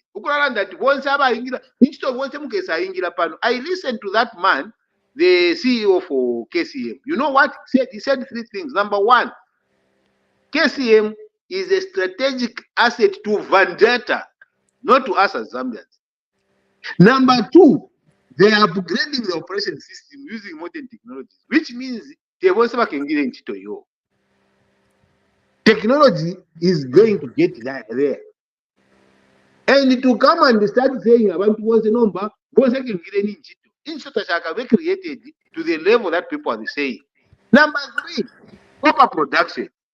He was saying they will get to 300,000 metric tons per year in 5 years. It's not going to be also that fast. I would have loved the president to wait a little bit and then go there. It's not that it's a bad thing to do it, but I think it was too early to make all those flashy pronouncements that were being pronounced without even seeing anything on the ground. We knew you were not going to agree with it. Let's move on. Mr. Chanda, because this is your favorite topic as well. Come on in now. Yes, of course, the mining sector is one of my favorite topics all the time. And just to be honest, I can say one thing. This is now official. And people have been doubting. We've always had people saying this will never work. It's suddenly working. And it's there. First of all, they said, oh, they were not going to, deposit that money. Oh, now they deposited the money. Oh, yeah, no, we'll see. Like, look, me, what I believe in, if a government has a proper system set in place, and it has leaders that are well-meaning for the Zambian people, they will do the right thing. But if you have leaders that don't care about the public or don't care about the Zambians, then you find yourselves in the situation where we were for the last, why even it was closed. So one, so it's open now, and we all know that people have been employed, and we all know that 1,500 people have been recorded, believe it or not. So the only thing that the people of the Copper Belt are thinking of is, oh, we now have jobs. We didn't have a job, now we have a job. We didn't provide for a family, now providing for a family. That's the only thing that people in the Copper Belt are thinking of. So whether they were bad in that era of a certain political party, now they are kulanda waiting bye for. mwinapita mumbali ala Awe. If they were behaving badly, it was because you encouraged them. Takuwa abo omuntu aisa munganda mmoja atampo kuta misbehave ule mutambashi nishina ya wine walikuwa ta bad behavior, so you're encouraging each other. You see, you're encouraging each other because of that bad behavior. So now that we have a proper government in place, we're behaving properly, we're following the rules and the laws and the rules of the country, and iliananika neyo twakwata kwaliba katushinga mwalisho bakazia kwaliba exclusion clause mu contract nga bafirufya nyase tabakonkere amanani kane the provided guidelines. It triggers that, and they'll be able to lose that investment because of that if they don't follow what we have agreed on. So it's not a simple contract. Leo mwale chtate mwasaina mwa exchange ama brown envelopes, and the people of Zambia are at a disadvantage, and the big leaders are at an advantage. Aswamu. This is a different pande formulate taka agreement. So me, I'm really happy, and it's one of the big, like if we have a big mind like that, opening, employing people, number we're now going towards the projection of the president is talking about 3 million tons. byaki byamuwa abadiyana imwe No, it's possible. So 3 million tons is possible in how many years? because once we have once we have all the big mines operating at full capacity, we'll be able to it's pretty easy. I mean, we can do right now the trajectory, or what they're projecting is we're looking at least half of that in the next coming 2 years. Okay, that's what we're looking at in the next coming 2 years, half of that. So in the next another 2 years, we'll be at the maximum. So in the next 5 years, 6, 7 years, we'll be there. So it happens at a goal, but it's how Ninja, you're not happy because of this. How can I not be happy with benefiting Zambians? How can I be a man? Because if you're Mulekana, if you're machine, especially vendanta but that's the truth. Publicly said it. But that's the truth. You know, That's your truth, let me Makazia. say something about Mr. Kazia. May I say something about Mr. Kazia? Yes. May I say something about Mr. Kazia? Wachanda Kazia, you are an asset in this group. You make us think, and we also make you think. I know in one way or another what we say. No, that's true. You think about it. That's true. We make each other think. Very true. And think critically. Very true. Very true. And when we think critically, we have views that we want you to agree on, because they have just let's take a vote, all of us. Okay. Who is against this? This forum. Let's take a vote. Who is against the opening of this mine? No one. No one. Yeah. So we are on the right course. So Fidia, Twalanda, it's fine. Even your view, you are expressing your view. Say it many times. No one should skip for your opinion. Yours should be said. Ours should be said. We should be heard. It should be left for people to judge. True. And the judges are the Zambians. Abengire nchito mukesi yemu, I'm telling you, na batemwa no kulima bakalima this year. Amataba yagabaku. abafyashi bakabatumira endalama sha fertilizer n'amasidi bakashita so n'ensala yonse ikatalamukako I yield. Macha, do you think I'm an enemy of progress? No, you're not. You love progress. I mean, you are a fan of progress. Good. You love progress. Yes. You're not allergic to progress. No. Let's move on to the deep thinker. Deep thinker, we're talking about. Obviously, you had finally Vanetta officially opened. The president handed it over back to them. On this, something that we've talked for almost for months, not years. I'm happy with the opening of the mines, and I'm very optimistic that it will work out. I do know it will be some challenges along the way. It's always some challenges. So is everybody here? I just see Bakazia. Bafuma abantu babutuka bayakwisa bati. What has happened here? Where have you gone? No, I'm here. This thing I can only see you alone. Oh. Okay, there we go. Sabotage. That's sabotage.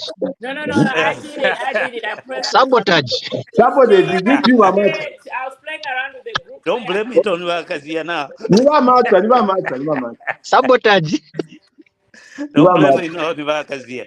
I'm just very happy about it. Wakazia. Let's be optimistic and address some of the challenges you might see, as opposed to thinking that it's going to fail automatically. So you can because you've been close enough to the power. You're the only one in this group who's been very close to the power, Zambian power. And actually, who has also been on those properties more than one time to inspect and to talk to people and to just like overhaul those institutions. Correct. My request to you is give us from the policy standpoint some of the things to look out, because we only have one Zambia, and whoever is the president, they need to hear about some of the challenges so that they can be addressed for the Zambian people, as opposed to comparing the previous and the present. I yield. And you see, deep thinker, that is why I say, personally, I would have loved the president to go after there is a set of results that are being seen in a positive dimension. Because when he speaks to that, it actually makes that, yes, the policy consistency and what he has been planning is working. Forget about what he said in the past and things like that. But if you are looking at that point of view, because I'm saying this group of people, they are not trustworthy. They can pull a fast one. And when they pull a fast one, you will look bad with good intention. Marisha, the problem with the mines, and I must be very clear with you, they are not long term, they don't plan for long term.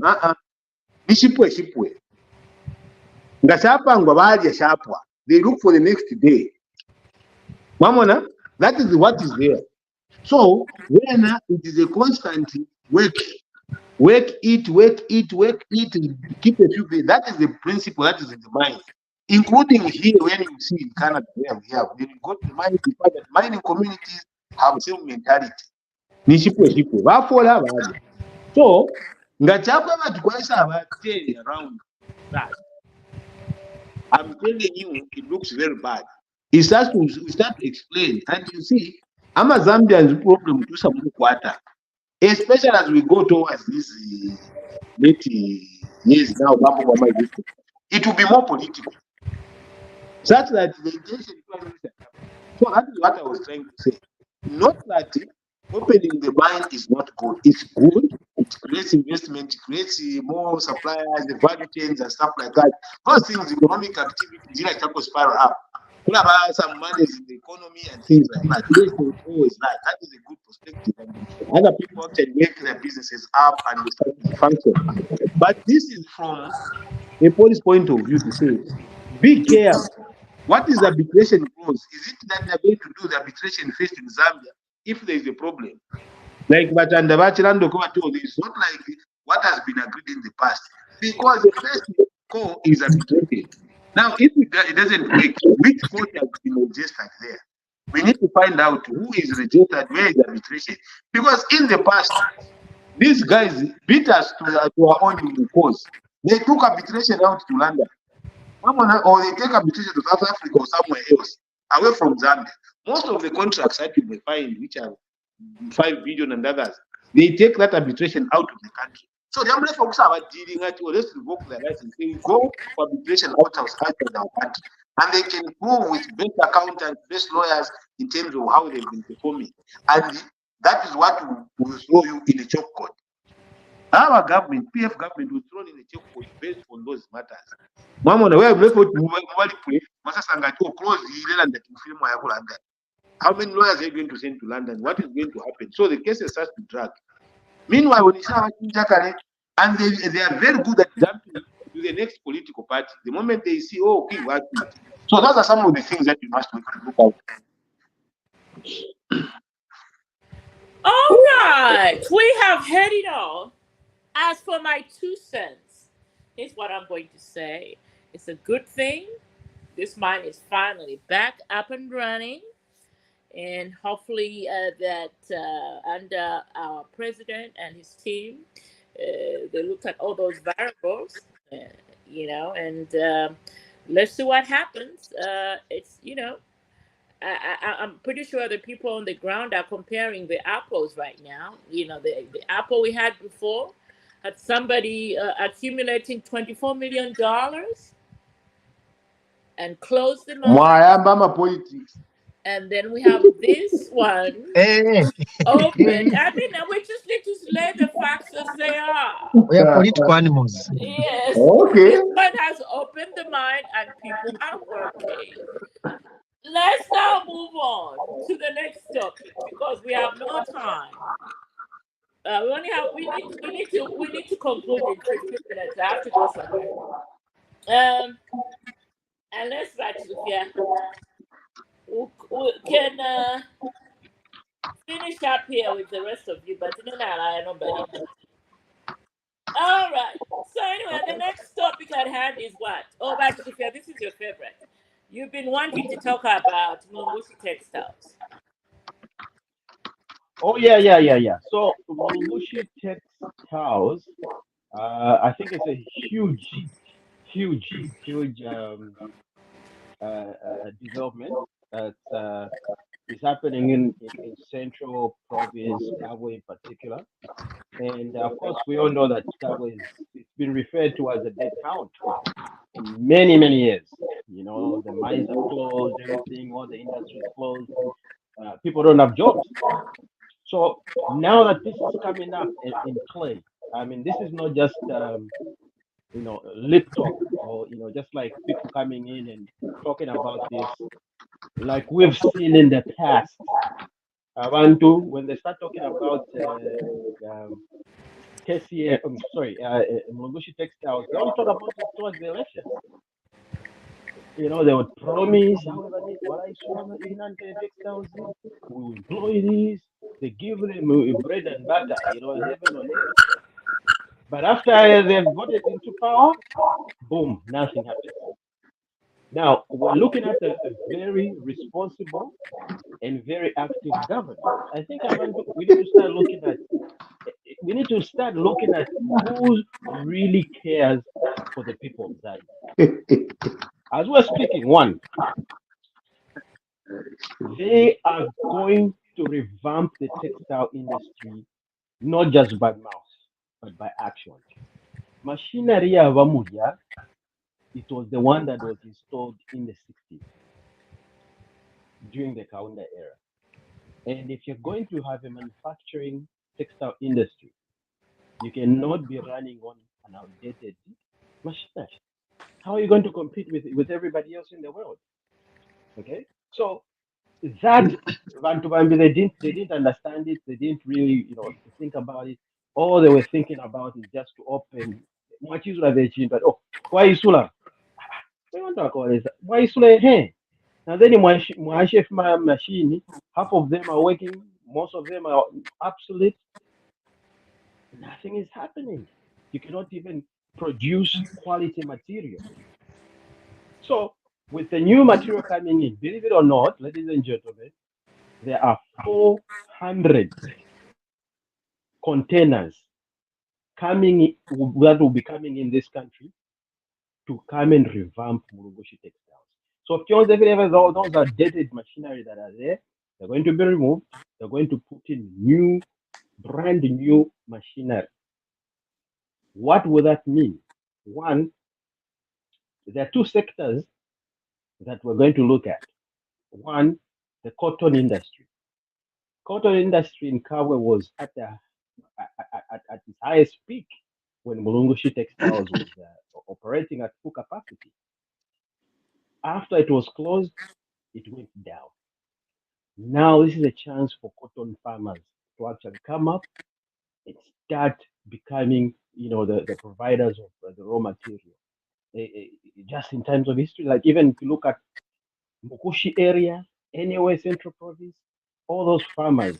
And cotton actually, to be honest, it doesn't even need much rain. Like really, it's one of those crops that they don't really need a lot of rain. So this would be a good thing for the people of Kabwe because I want to know Mbavala Ingrenshito. Kabwe will start becoming looking like a town now, not like a ghost town of Otwaleda. So already, as we're talking, 7 trucks have arrived of new materials, new equipment actually. So putting up new machinery. Secondly, believe it or not, sheep rearing or sheep farming. I'm going to put this out there. Abale farmers within the Bokushi area, within Kawe, start rearing sheep because those are also the raw material that's needed in a modern day textile industry. Now, secondly, I would love if we had the 3 big ministries come together so that we're able to project for the next coming 50 years how Mulungushi textile is going to look like. We don't want to fall in the same way or same trap that we were on because we did not move. Like from the 60s, nobody came up with brilliant ideas to say we need to replace these machineries. But now that we're going to replace them, let's think in the next coming 50 years again. Okay, in case this happens, what are we going to do? Are we going to be able to compete with other modern day textile manufacturing companies? So, of course, Vachipoka Mulenga, you need to work with your friends, you need to work with Collins in Zovu, you need to work with all these other strategic ministries so that people can come up with ideas, employ young people, people that are brilliant, people that are up to date with the modern technology and stuff like that. Because now, imagine this: there are companies like PEP, for example. I'm going to pick on PEP. PEP is we've known PEP for many years. But look, PEP they bring their clothes all the way from South Africa. They put up all these chain stores across the country. Why can't we, get that same model of business? If Mulungushi Textile can be able to work with all these other ministries surrounding it, come up with certain individuals. We have so many brilliant designers that are there in Zambia, but they don't have the capacity to, produce at a high level.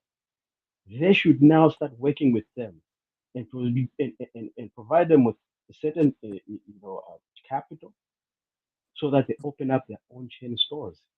So now that we've got the machinery now, we've got the materials, now you can come and say, this is my design, you name it, it's a Zambian brand. Then you start, supplying it. Zambia will be a hub of, we'll be able to supply Malawi, Congo, with concept. We don't have to employ, it's not only Chitenge. Chitenge is not the only thing. We need to think ahead. We need to think about clothes, armor suits, and all those things. So that's me what I'm thinking how this Mulungushi textile should be managed. Let's forget about Chitengefe. Chitengefe is not the only thing.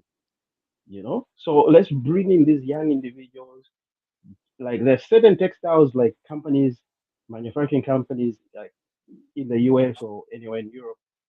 They even put a small little location for a certain small little um, company.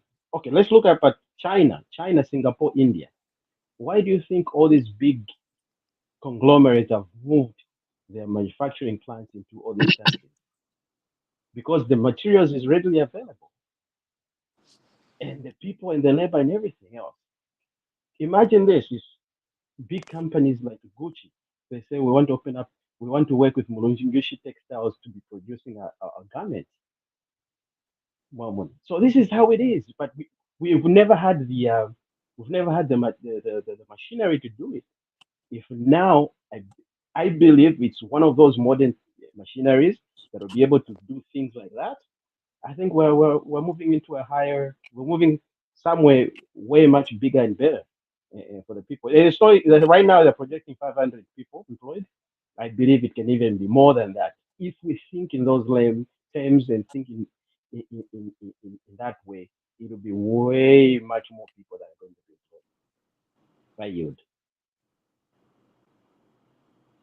Yes. Next, Mr. Martin. I'm very happy that Mulungushi Textiles has opened or will open. At least it will not be for 1 week before elections. At least this is real. We are seeing new equipment coming in. A big plus for our president. I mean, he's doing his best under the very difficult of times. Uh, Zambia cannot do without China. That I must emphasize. Yeah, Zambia cannot do without China. We need the equipment. They set up that industry and they can still revamp it.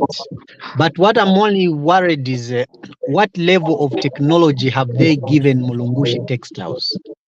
Is it maybe what they used some 10 years ago or 5 years ago? How latest is it? I wanted like a, a brief on that one.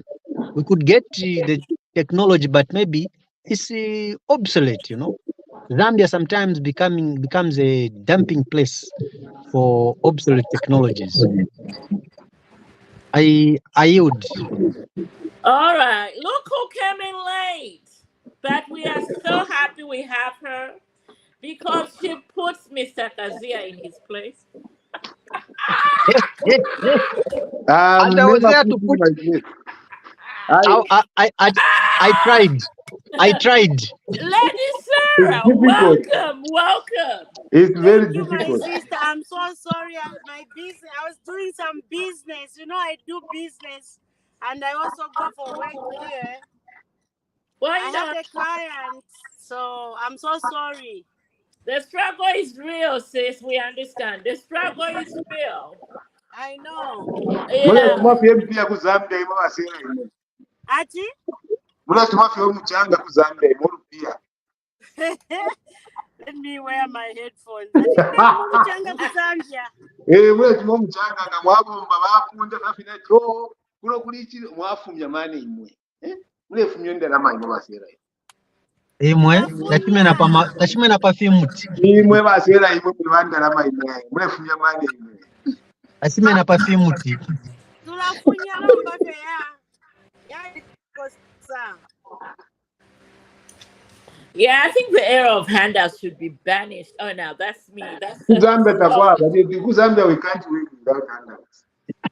Yeah, we should. I mean, I think us here we really need to.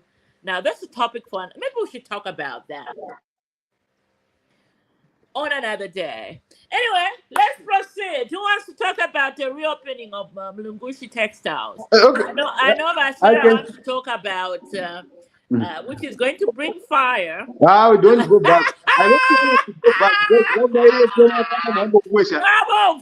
If you if you amuna ma if you na filada. Again, basi era mwawe Ilelota. What did I say? What did I say? Mrefa robiano vya futa hapo mafuta kama What did I say? Anyway, deep thinker. Let's talk about the reopening Yes, of Mulungushi. I have a comment Telstar. as well. Yeah, of course we are coming to you, Okay, Bakazia. Go thank ahead, deep thinker. It's a good thing. My wondering is just thinking back of what caused the collapse of Mulungushi Textiles, Livingston Textiles, and all. What caused the collapse of those uh, good companies? question, deep thinker. I have And some then, answers around there. and then moving forward, how have we corrected those mistakes, if there were mistakes, or the challenges? How have we addressed those challenges to where we are today, the reopening? Okay. But otherwise, Yeah. it's a good thing. Anything that brings employment is a good thing. But we need to think about the product. What's the process for the product? I yield. Bakazia, you have Yeah. answers. I think deep thinker. I had in 2005. I was in Kawe. I was the senior labor officer in charge of Central Province. And the Mungush textile cases were kind of like what we were dealing with. Every other week there was a person coming from Mungushi coming over there. The Chinese had already come in. Now I came to name quickly that Mungush textiles was a creation of government, our Ministry of Defense and the Ministry of Defense for China. Now you see, when I don't know what point the decisions were made to start importing most of these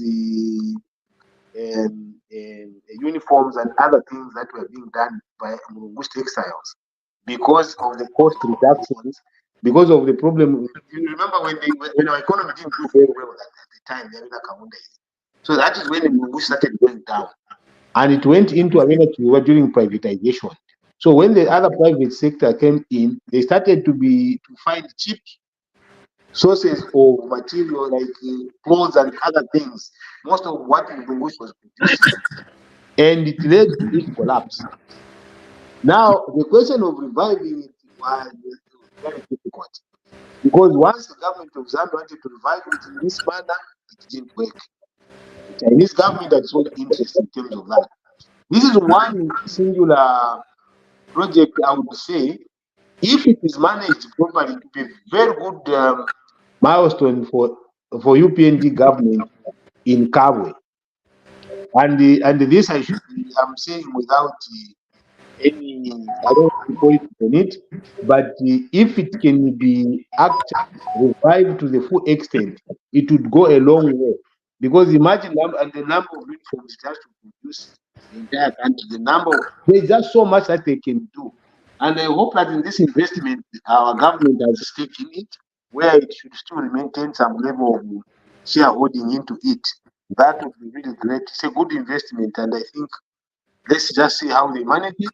On the labor side of things, it has to be closely monitored because our colleagues from China, their labor practices are very, very different from ours, and they love to pull a few string shortcuts. When you don't catch them, they will exploit. So all those things must be put on, in check, making sure that all the policies are there, they are approved, they are checked by government, and making sure that the wages and everything else looks good. In terms of the investment, it's a very, very good investment, and I think it's a good good process to start, and I hope that this one succeeds to be a game changer for Central Province. Thank you for being optimistic. For the first time, I'm agreeing with Bakazia. How many times are you going to say for the first time? A fresh of breath If you are man, that you can have No, You see, Bakazia, me, I said thank you for being optimistic. Yes. All right, Lady Sarah, we're talking about the reopening of. Yeah, go ahead. Wakazia, you're coming out nicely, Wakazia. On which side are you, Wakazia?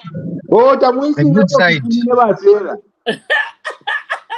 Tamuisi ngoma kufumile ngetumulande bwa yamunga lipira kanisa linomba. I'm What are not the on any Fumine? side. Wakazia, One of the things that is listen, okay. listen, Wakazia. Emkwai. They never let the Sarah. They never Sarah. Never let the Sarah. Oh, I'm gonna get Who you. can Let's do Wakazia? another time together. Wakazia Exactly. ufweni. Wakazia Emkwai. nanitamba kwa imo video. Nanitamba kwa mitina. Muli wakali. You are Nili Oh, selfish. kuiseo. we saw during the week. Nili kuiseo mwatambili. Oh Oh, yes. Wakazia ah, Imani sama tambili anataka basera. Eh? kukalipirira pali apa phone. Ama Chinese vakazia This kubutuka. not today. Aba Chinese kubutuka murumu. Chinese. Ah, hey. Wakazia, can You you want go me to back tell to you about Achazalandile Zambia, bwino please? uyu. you want me to Oh tell you yeah. about Oh yeah. That one Yeah. I'm aware of that one. Carry night by. do you want me to tell you about it? Wakazia, can you go back to Zambia, please? Chise kwa Chinese. I did not tolerate. I never tolerated anyone who abused Zambians. That one is a trademark for me. I had lived in the diaspora, went to save my people, and anybody who tempered that, I was just sleeping. Okay, Wakazia, muli wakali mwandidine nalitina. that guy was deported back Abata in. bali ngokubana bamunganda imoyine na papa atatu bakupepeta. Oh my Now, goodness. my contribution over Mulungushi textiles. For me, what the deep thinker and Bakazi have said, I think they've said it all. And like Mr. Kazia is saying that it can be a good thing for the UPND. I think that is correct. We just need to have people who are focused, people who mean well for the Zambians and for the country. The problem that we have as a people of Zambia, we are too selfish. We only think of today, not tomorrow. We don't think of our great grandchildren. We don't think of other, generations to come. That's why we don't even build wealth for the people who are remaining. We are always looking at fish upon our eye, and you expect those who are coming before you, the great grandchildren and your grandchildren, to look after you. What have you done, you yourself, for them, to live for them, the legacy? What are you leaving? So we should have people who are mindful, people who mean well for the Zambians and for themselves and the families. That would be a great thing. It's a very good thing for the country, for Mlungushi textiles to be opened. Thank you. Fantastic. Let's move on to this wonderful topic. Very worrying. So it was reported that this past week that Zesco may actually shut down the operation because of low water levels at Kariba by next month. So essentially, that means Zambia's gonna go. Will be in a blackout. If I understand what those reports were talking about, gentlemen and Lady Sarah, this power deficit we're experiencing in the country, it's real. Now, to hear that, they might actually shut down operations by September unless a miracle happens. Your thoughts on that? Let's start with Mr. Mwami oh no, actually, let's start with Deep Thinker. This is Deep Thinker's favorite topic for this week. Deep Thinker, before we go to Mr. Mwami, Bakazi, and Bachilifed, that order. Uh, this this is really really disturbing to me because I can already see more businesses closing and affecting a lot of people that the hand to mouth kind of people, the barbers, the just those that need electricity to ends meet. It's really really an issue. And my plea is, well, my question is, people in diaspora, how can we help the situation about light and electricity in Zambia? Are you,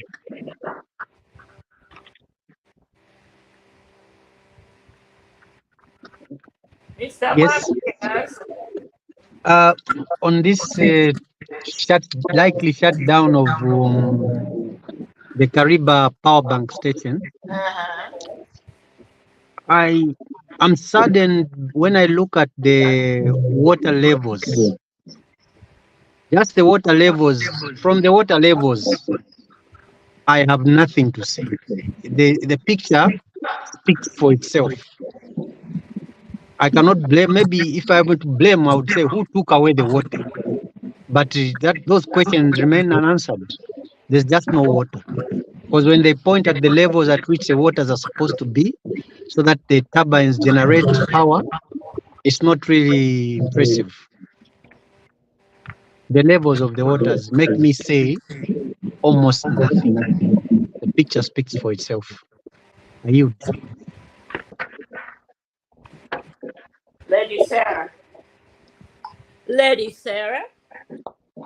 Yes, Mama, my sister, I'm here. I'm just thinking that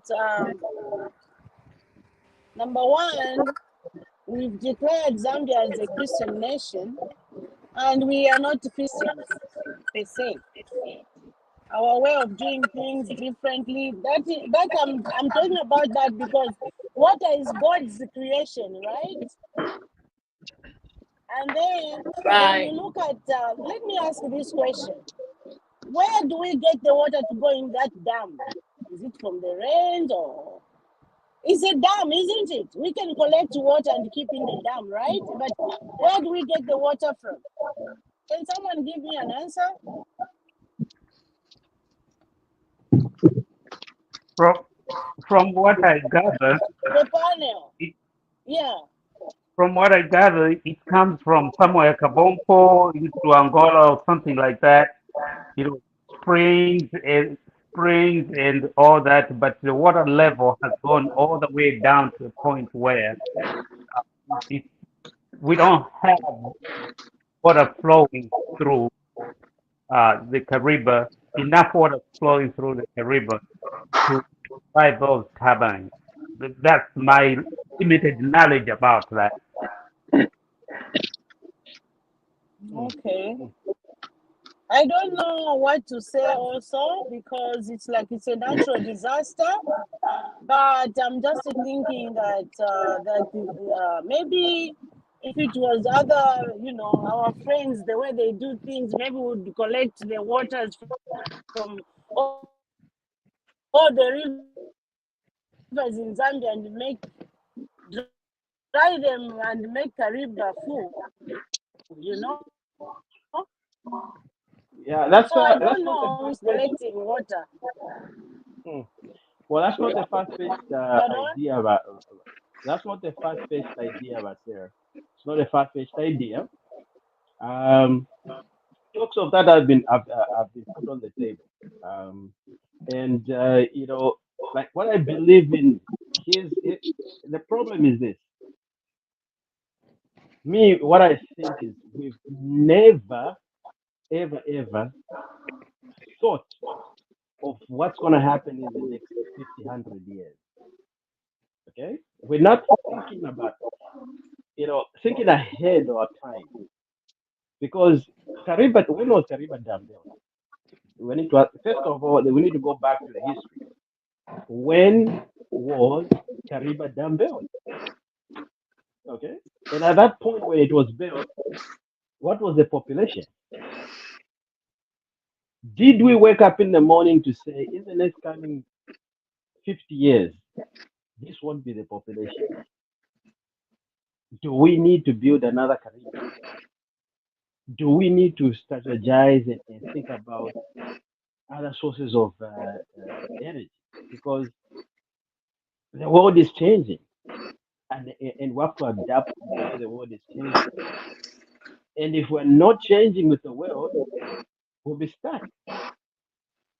And it's already clear right now, hydro is not something that we can rely on 100% as a country. We cannot rely on hydro 100%.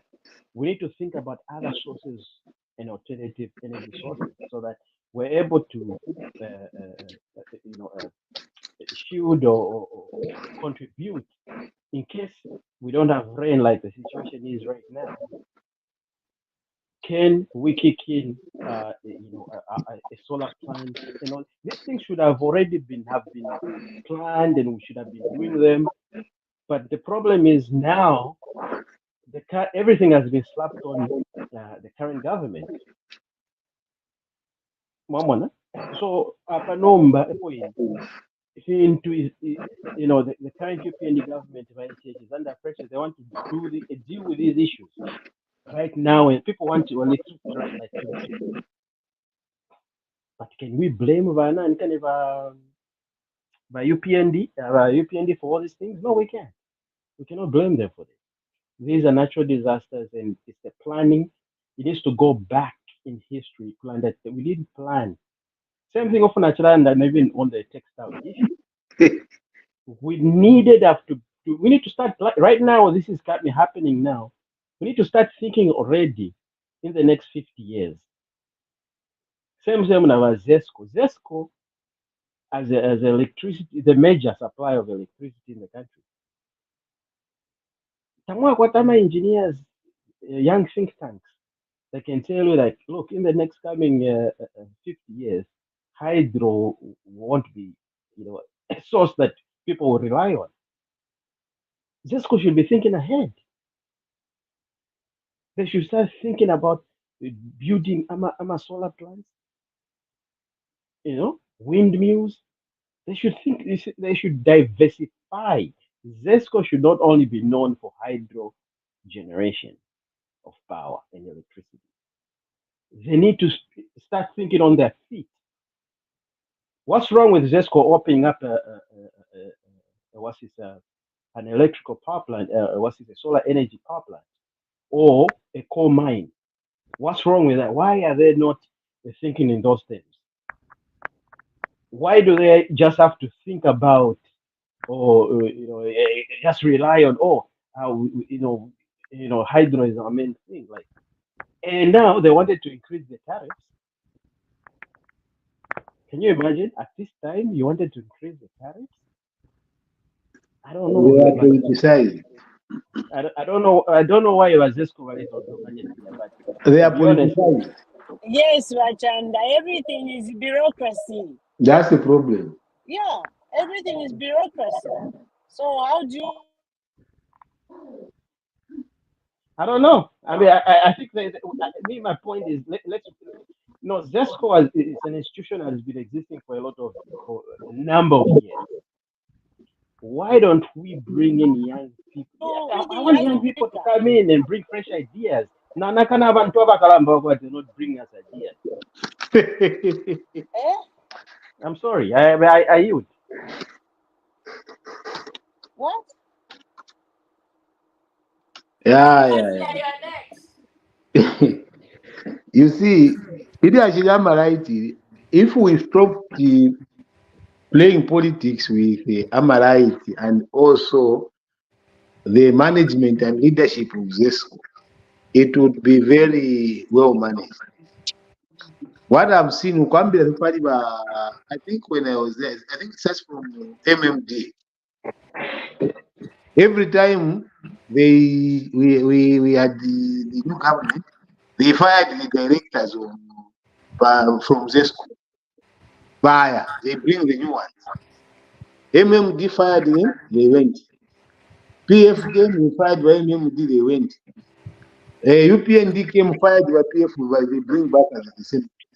So the political polarization of the ZESCO itself has been a problem. And it's high time like we really put a little bit of more caveat around ZESCO, the same way we put a caveat around NAPSA. You know, KUNAPSA is not easy to just wake up and fire a director general. It's not easy. You can't do that. ZESCO is so easy. The minister will just wake up, whatever, park, on. You know, so those are some of the things that we need to protect that institution to make sure that Yava professionally run. Yes, it's professional run from a point of view of qualification, but professional run from a point of people that know and they've grown within the system of ZESCO and are objective and non-political kind of elements being in them. Not at all, so political appeasement that we need to deal with. Then second, you have seen within the same Kariba Dam, Zimbabwe is producing. Why is Zimbabwe producing? Because water rationing, if it were water, we are likely to finish our water rationing by that time. Therefore, we will close. Unfortunately, I don't know if they also close on the other side, but according to the reports that I saw from Zambezi River Authority, it doesn't look like Zimbabwe will be affected. Now, we need to, like you are saying, but this is a wake-up call for us going in the future. If we do not do a lot of strategic planning around the solar, around the wind, around the coal, I don't care what people can say. We produce 2% of the whatever. I know environmental, they can go to hell on that. I don't agree because the waste polluters have continued producing their energy from coal. So all those things must be able to be done because our population will keep going on, our economies keep going up. So we need to look at a more strategic way of dealing with these matters. So otherwise, it's a danger, it's a disaster in waiting, but we need to really look at how we can plan and also create water harvesting mechanism. I know people have bashed Gary Nkombo his suggestion of getting water from Wabura. I still believe, okay, that's the only thing I believe in Gary Nkombo story. Other people can say what they want, but for me, I feel that if we sat down and looked at what Gary was saying, we may need, he had something in vision which we taken researchers to look out for. So that we divert the waters coming into Rosenko and getting all the way into Kafua. So that's what I can say on that. Right, now that everybody has spoken. Oh no. Can I say Moderator, something before we finish off with quick. Zesco? All right. Can All I right. say something? Wait for Deep Thinker, then you. Go ahead. Yeah. Okay. Deep Thinker. Okay. Does anyone have an update? Because a few weeks or months ago, we talked about nuclear energy, and I did talk about why South Africa is in a crisis, energy crisis, because they destroyed the nuclear energy right before Mandela became president, and now they have the country to do that. And when I asked about Zambia, I was told that there's a section of the Zambian community that did not trust the government to have nuclear energy. Does anyone have an update on that? I don't. But I can bring my Yeah, talk with it on the next. on nuclear, I got a few one or two. Uh, we were supposed to build a nuclear plant in Chong, but as we know, nuclear is a very sensitive topic. It's very, very, very sensitive. In the fact that look, Zambia has always been known, as a peaceful country, and when we start building a nuclear plant, our neighbors will start looking at they start thinking the West. Okay, so we have uranium. we have uranium, and it can be explored, and it can be one thing that we can, further. But of course, obviously, it's on the president's desk. But how are we going to go through it? We don't want to have another Chernobyl. If you watch that movie, where a power plant had to burst, and because there's always accidents, and the whole city was almost wiped out. Now you can imagine. We have to also strategize where we're going to build this power plant, but we have to build it where the risk is. And if you build something close like Kuchongwego, imagine if a calamity had to happen. We don't have the experience.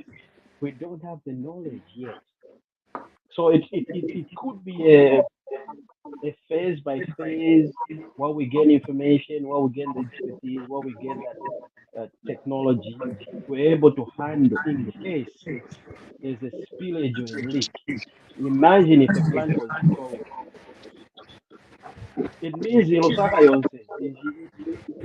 every to be contaminated. So you have to be very careful if man like nuclear plants. They're really, really volatile, and something that you need experts that should come in and study these things further, because yes, it's good. We can have it and stuff like that. But if we can't manage it, and then it should start to attach it, and then me, oh, hey, Mama, no, by fire, you know. eh, So those are the things. I think those are the concerns, as far as I know. Yeah. Are you telling me we don't have the expertise in Zambia to manage nuclear? Is that what you're No, we saying? don't have. We don't have the Have deep we ever thinker. had a nuclear plant in Zambia before? Deep thinker. Hmm? We should never. I agree with Vatan.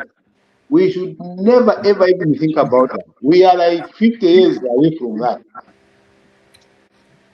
Wow. Because even the human resource that we have to deal with this is so. Have you been to? If you go to the University of Zambia today and say you go and look at the nuclear lab at the physics department, you would start crying. We have things of 1950s. That's what is there. It's so bad. I'm telling you, so bad. We have no capacity whatsoever. I don't see it. How do you even have nuclear physicists that the passing rate at the is about 25%, 30%? Do you know that people now are passing rules with 80% knowledge because they want to keep the numbers? Wow. It's so bad. We shouldn't even play around with that. Right. I don't Lady Sarah, agree, but we can move on. But deep think I'm telling you, Wakala. Lady Sarah, you wanted to say something. Yeah, it's like everything has been neutralized by these men. These men, they can talk. On nuclear, on I nuclear just thing, wanted to say on nuclear, we have on nuclear casualties. thing. There will be deaths in Zambia. Yes, Ngaida, I want what to about that? have a nuclear. What Uranium. about that radiation So, protective authority? what do you think? I'm questioning Kumulelanda. It's the I just don't agree that we don't have the expertise. I think Okay. we're just afraid of the unknown. Do There an is independent Because assessment, what you think? because what's going to there is uh, the you know I can give an example of we read about how Japan developed when they did not have any kind of resources. They sent people out to America and other places to school, and those people returned home and developed Japan from almost nothing. You can tell me that we can't have a strategic plan to say in 10 years we'll start a project, but let's send people to school. I just don't agree with that. It's just the fear of the way the There's politics is no. being played that Well, is wiping people out. but deep thinker, that's a different conversation altogether, because what we're saying currently, per numbers we speak,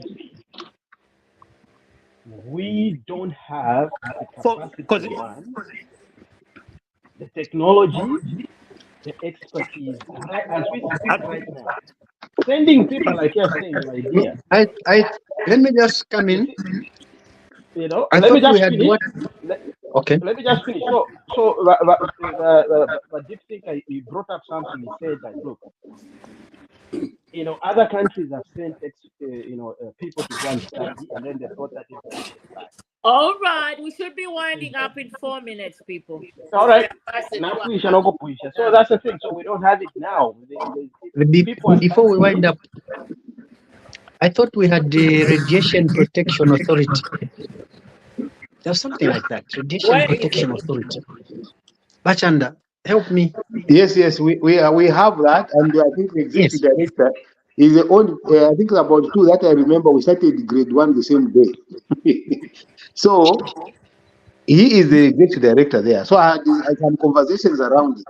Deep Thinker's point of view is very correct. We can have people to do that, but until first of all we change our mindset towards our education system to make sure that even in terms of our investment in research and development. Because you see, we can get those people come back here to set up, then we don't finance them. So there's a lot of things that can be done. We think in terms of starting up that, yes, we can. But the question is that what is our plan around it? Yeah, in the future, yes, but I don't see it now. Like we were saying, I don't see it now. Now, No, no. I don't think I meant right now. What I Okay. mean by now, the water level, we can tap it up, tap that water level. But we need to start planning it now. Okay. Yeah, you got a point. All right, we now move on to the run. Now, before anybody comes in, let me just do my rant out of the way. All right. North London forever. Whatever the weather, these streets are mine.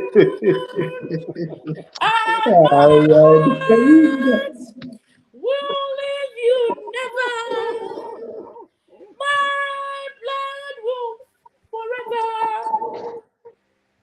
run through the storm. Sister Oh, wait. Galina. That's my rant. Yeah. Yeah, that's my rant. That's a Now, good who wants to one. go after that?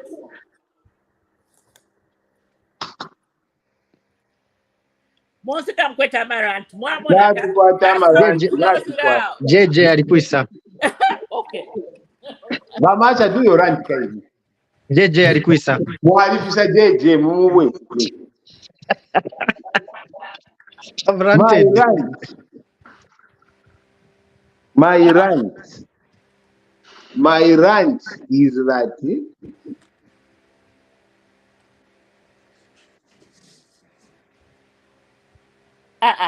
Mwatala foot. eukondeisa ndetontonganya Facebook navifurefya kulanda Okay. navifurefya kulanda All right. abantu they should still abantu they need to start getting closer to advise the president. My rant is that people are not supporting the president the right way. They need to tell him what to say in public and what not to say in public. Which president? That President H. Not Edgar. Former Edgar. Is that your rant? All right now. Is that your rant? Let the man I'm adding to your rant. You are No, protected, you don't like my Bagazia. You are rant. protected. Go ahead, my brother. let the man speak his. But did think am I protected here? You are protected. Just please, you are protected. The floor is yours. Can you tell Amacha to keep quiet? The floor is yours, sir. Bamaja. Ndalega. Ndalega. How is it get data? Atukala. So we need to make sure that the president is saying the right things in public. And palatables, the profanities against any person or whatever, including the people that don't like him. He is the president for everybody. including the people that criticize him, people that insult him. That is what it is. Wamtulukulu Sale Wankonya. When you're president, you have a big head. The people will come from all directions. But he needs to be above that. I did not like the language that he was portraying when he was on the copper belt. We need him to calm down. That is my rant. Right. Well, Lady Sarah, what's your rant? I can't wait.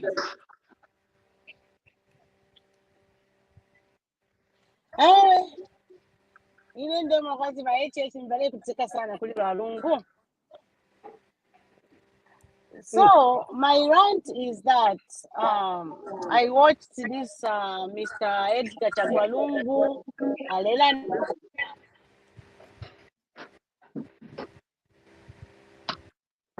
Go ahead. You are protected, Alexandra. You are protected. Go ahead, my sister. I think she's frozen. Nah, but say I can't be frozen for fine. Nice. Actually, I've just packed. I've just reached my workplace. What is the Sarah?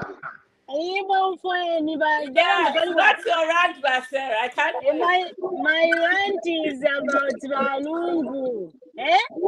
Balungu, fish feed. Balungu. Mwela onse udya Basera uya mwela. Imwe bakasiya lekeni balandi naye mwe. Support afuna ili. Balungu ngamulalyena nikaninswa mledya bwino ngamulya shonkonono mledya bwino ngamulya zusato lekeni Basera. Inswa ninsele. Mwambo ukukana. Inswa ninsele. Inswa mundi ntula tushishi Nushali ya pwenso. Umfweni bayaba kululwa tababa bwino. Basera. Imwe bakazia. You had your chance. Can you mute yourself for now? Can you mute yourself for now? Let Basera do her mute. I like that. Can you mute yourself for now? Let Basera. Can you mute yourself for now, Bakazia? And then you can. Bakazia balungu niba kazeni benu lwenu. Balungu. Niba boss one. Oh. Ramashina.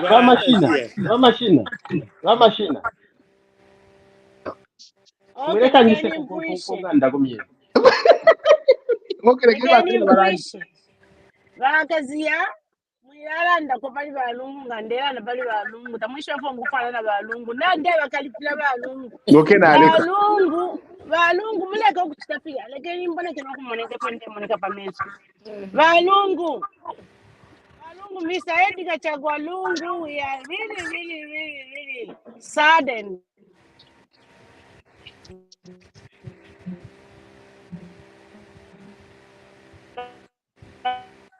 Network. Kera bari frozen yabo bambi balande. Basera bari frozen. She's frozen. Yes, I people. Na prepare ya munkama baba frozen. Oui.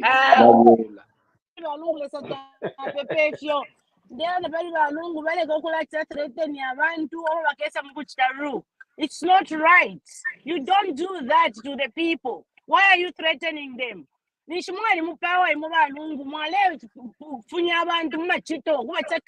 on tribal grounds. What is it that you want to come and do to Zambia? Fish what wakulufyanya iwe lungu beto wakulufyanya. You should stop it. Muleke balungu mulelanda fubuna nabantu noti kululunga na isaka konka na munganda. Mbala konka shani munganda. Imwe umi konke na munganda ni nani? If anything you lungu you were on house arrest. It's wafuminyanisa mu house arrest. Who released him kashi?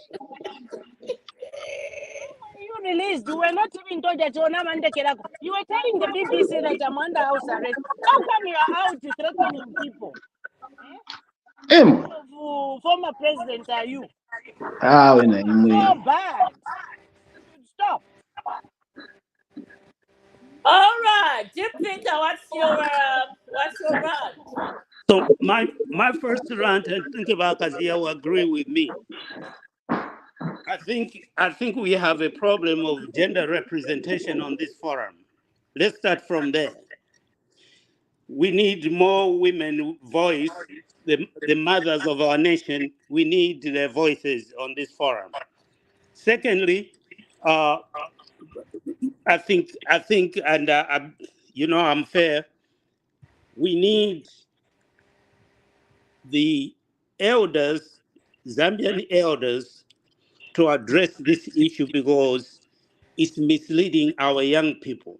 This back and forth disrespect is really misleading the young people. They are setting the stage for a disrespectful kind of governments coming after them. So I'm praying that people stop this back and forth, paying each other negative attention outside of policy. If they're going to be negative about things, let's focus on policy and what happens, what helps the Zambian people in this age where we're having energy crisis, we having rain crisis. There is no reason why we should be insulting each other. We should be talking about our policies to say, this is what I am doing, or this is what I'm going to do when I come back in power. We need to do that. Otherwise, the Zambians, it will come a point when the Zambians are going to tune everybody out. And when the Zambians, especially the young people, tune leadership out. We know what happened in Kenya. We know what's going on in Nigeria right now. That's not something that we want in Zambia. Please, our elders, let us address some issues in a very polite, respectful manner. Let's argue about policy so that when we go to vote in 2026, we vote for policy, not who out insulted who. I yield. Right, Samfya. What's your rant for today? Well, I think my run for today, mainly, I just want to touch on a few things. Um, I've been saying, like, look, me, my passion is about development. At the end of the day, we can talk here, this was that, and all this, and everybody is saying this, Lungo this, Lungo that, HHDT, that. At the end of the day, us as Zambians, we can sit down in our seats when the lights are all going, and you start thinking to yourself, what do we want to do, or what do we want our economy to be like?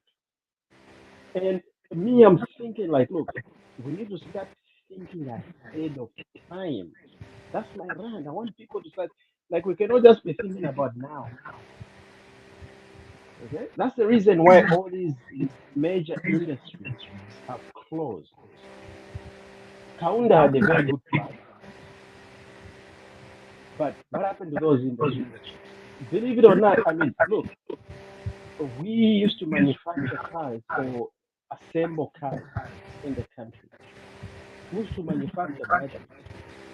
We used to, manufacture, nama radio, nama TV. Okay, I remember when I was growing up, Munganda twalikwete TV chaka lecho. There's a big screen. It was called the ITT. That was being manufactured in the country. But what happened? That's why I'm saying, like, look, if we had embraced the industry, getting people out there, like you said, you get people out there, they go study. When you bring them back, they bring in new technology, new thinking, new mind, employ those young people. Then they say, no, no, no, no. This technology is very old. Let's do this. Let's now start, instead of making if man and my TV, they start making some flat screens. But the industry is more like you start an industry, but there's no continuation. When are we going to do that? So same thing na papeli. Ile isaenda kumulungushi kukabwe because mina garagara. Family there, you know. My mother grew up in Kabwe. My grandmother, everybody. But it's been a dead city for years. My great grandmother was called Mama Unique. So Mukabwe Mulia, we have got strong ties, but we need a proper industry. And what we need is, yes, this is good.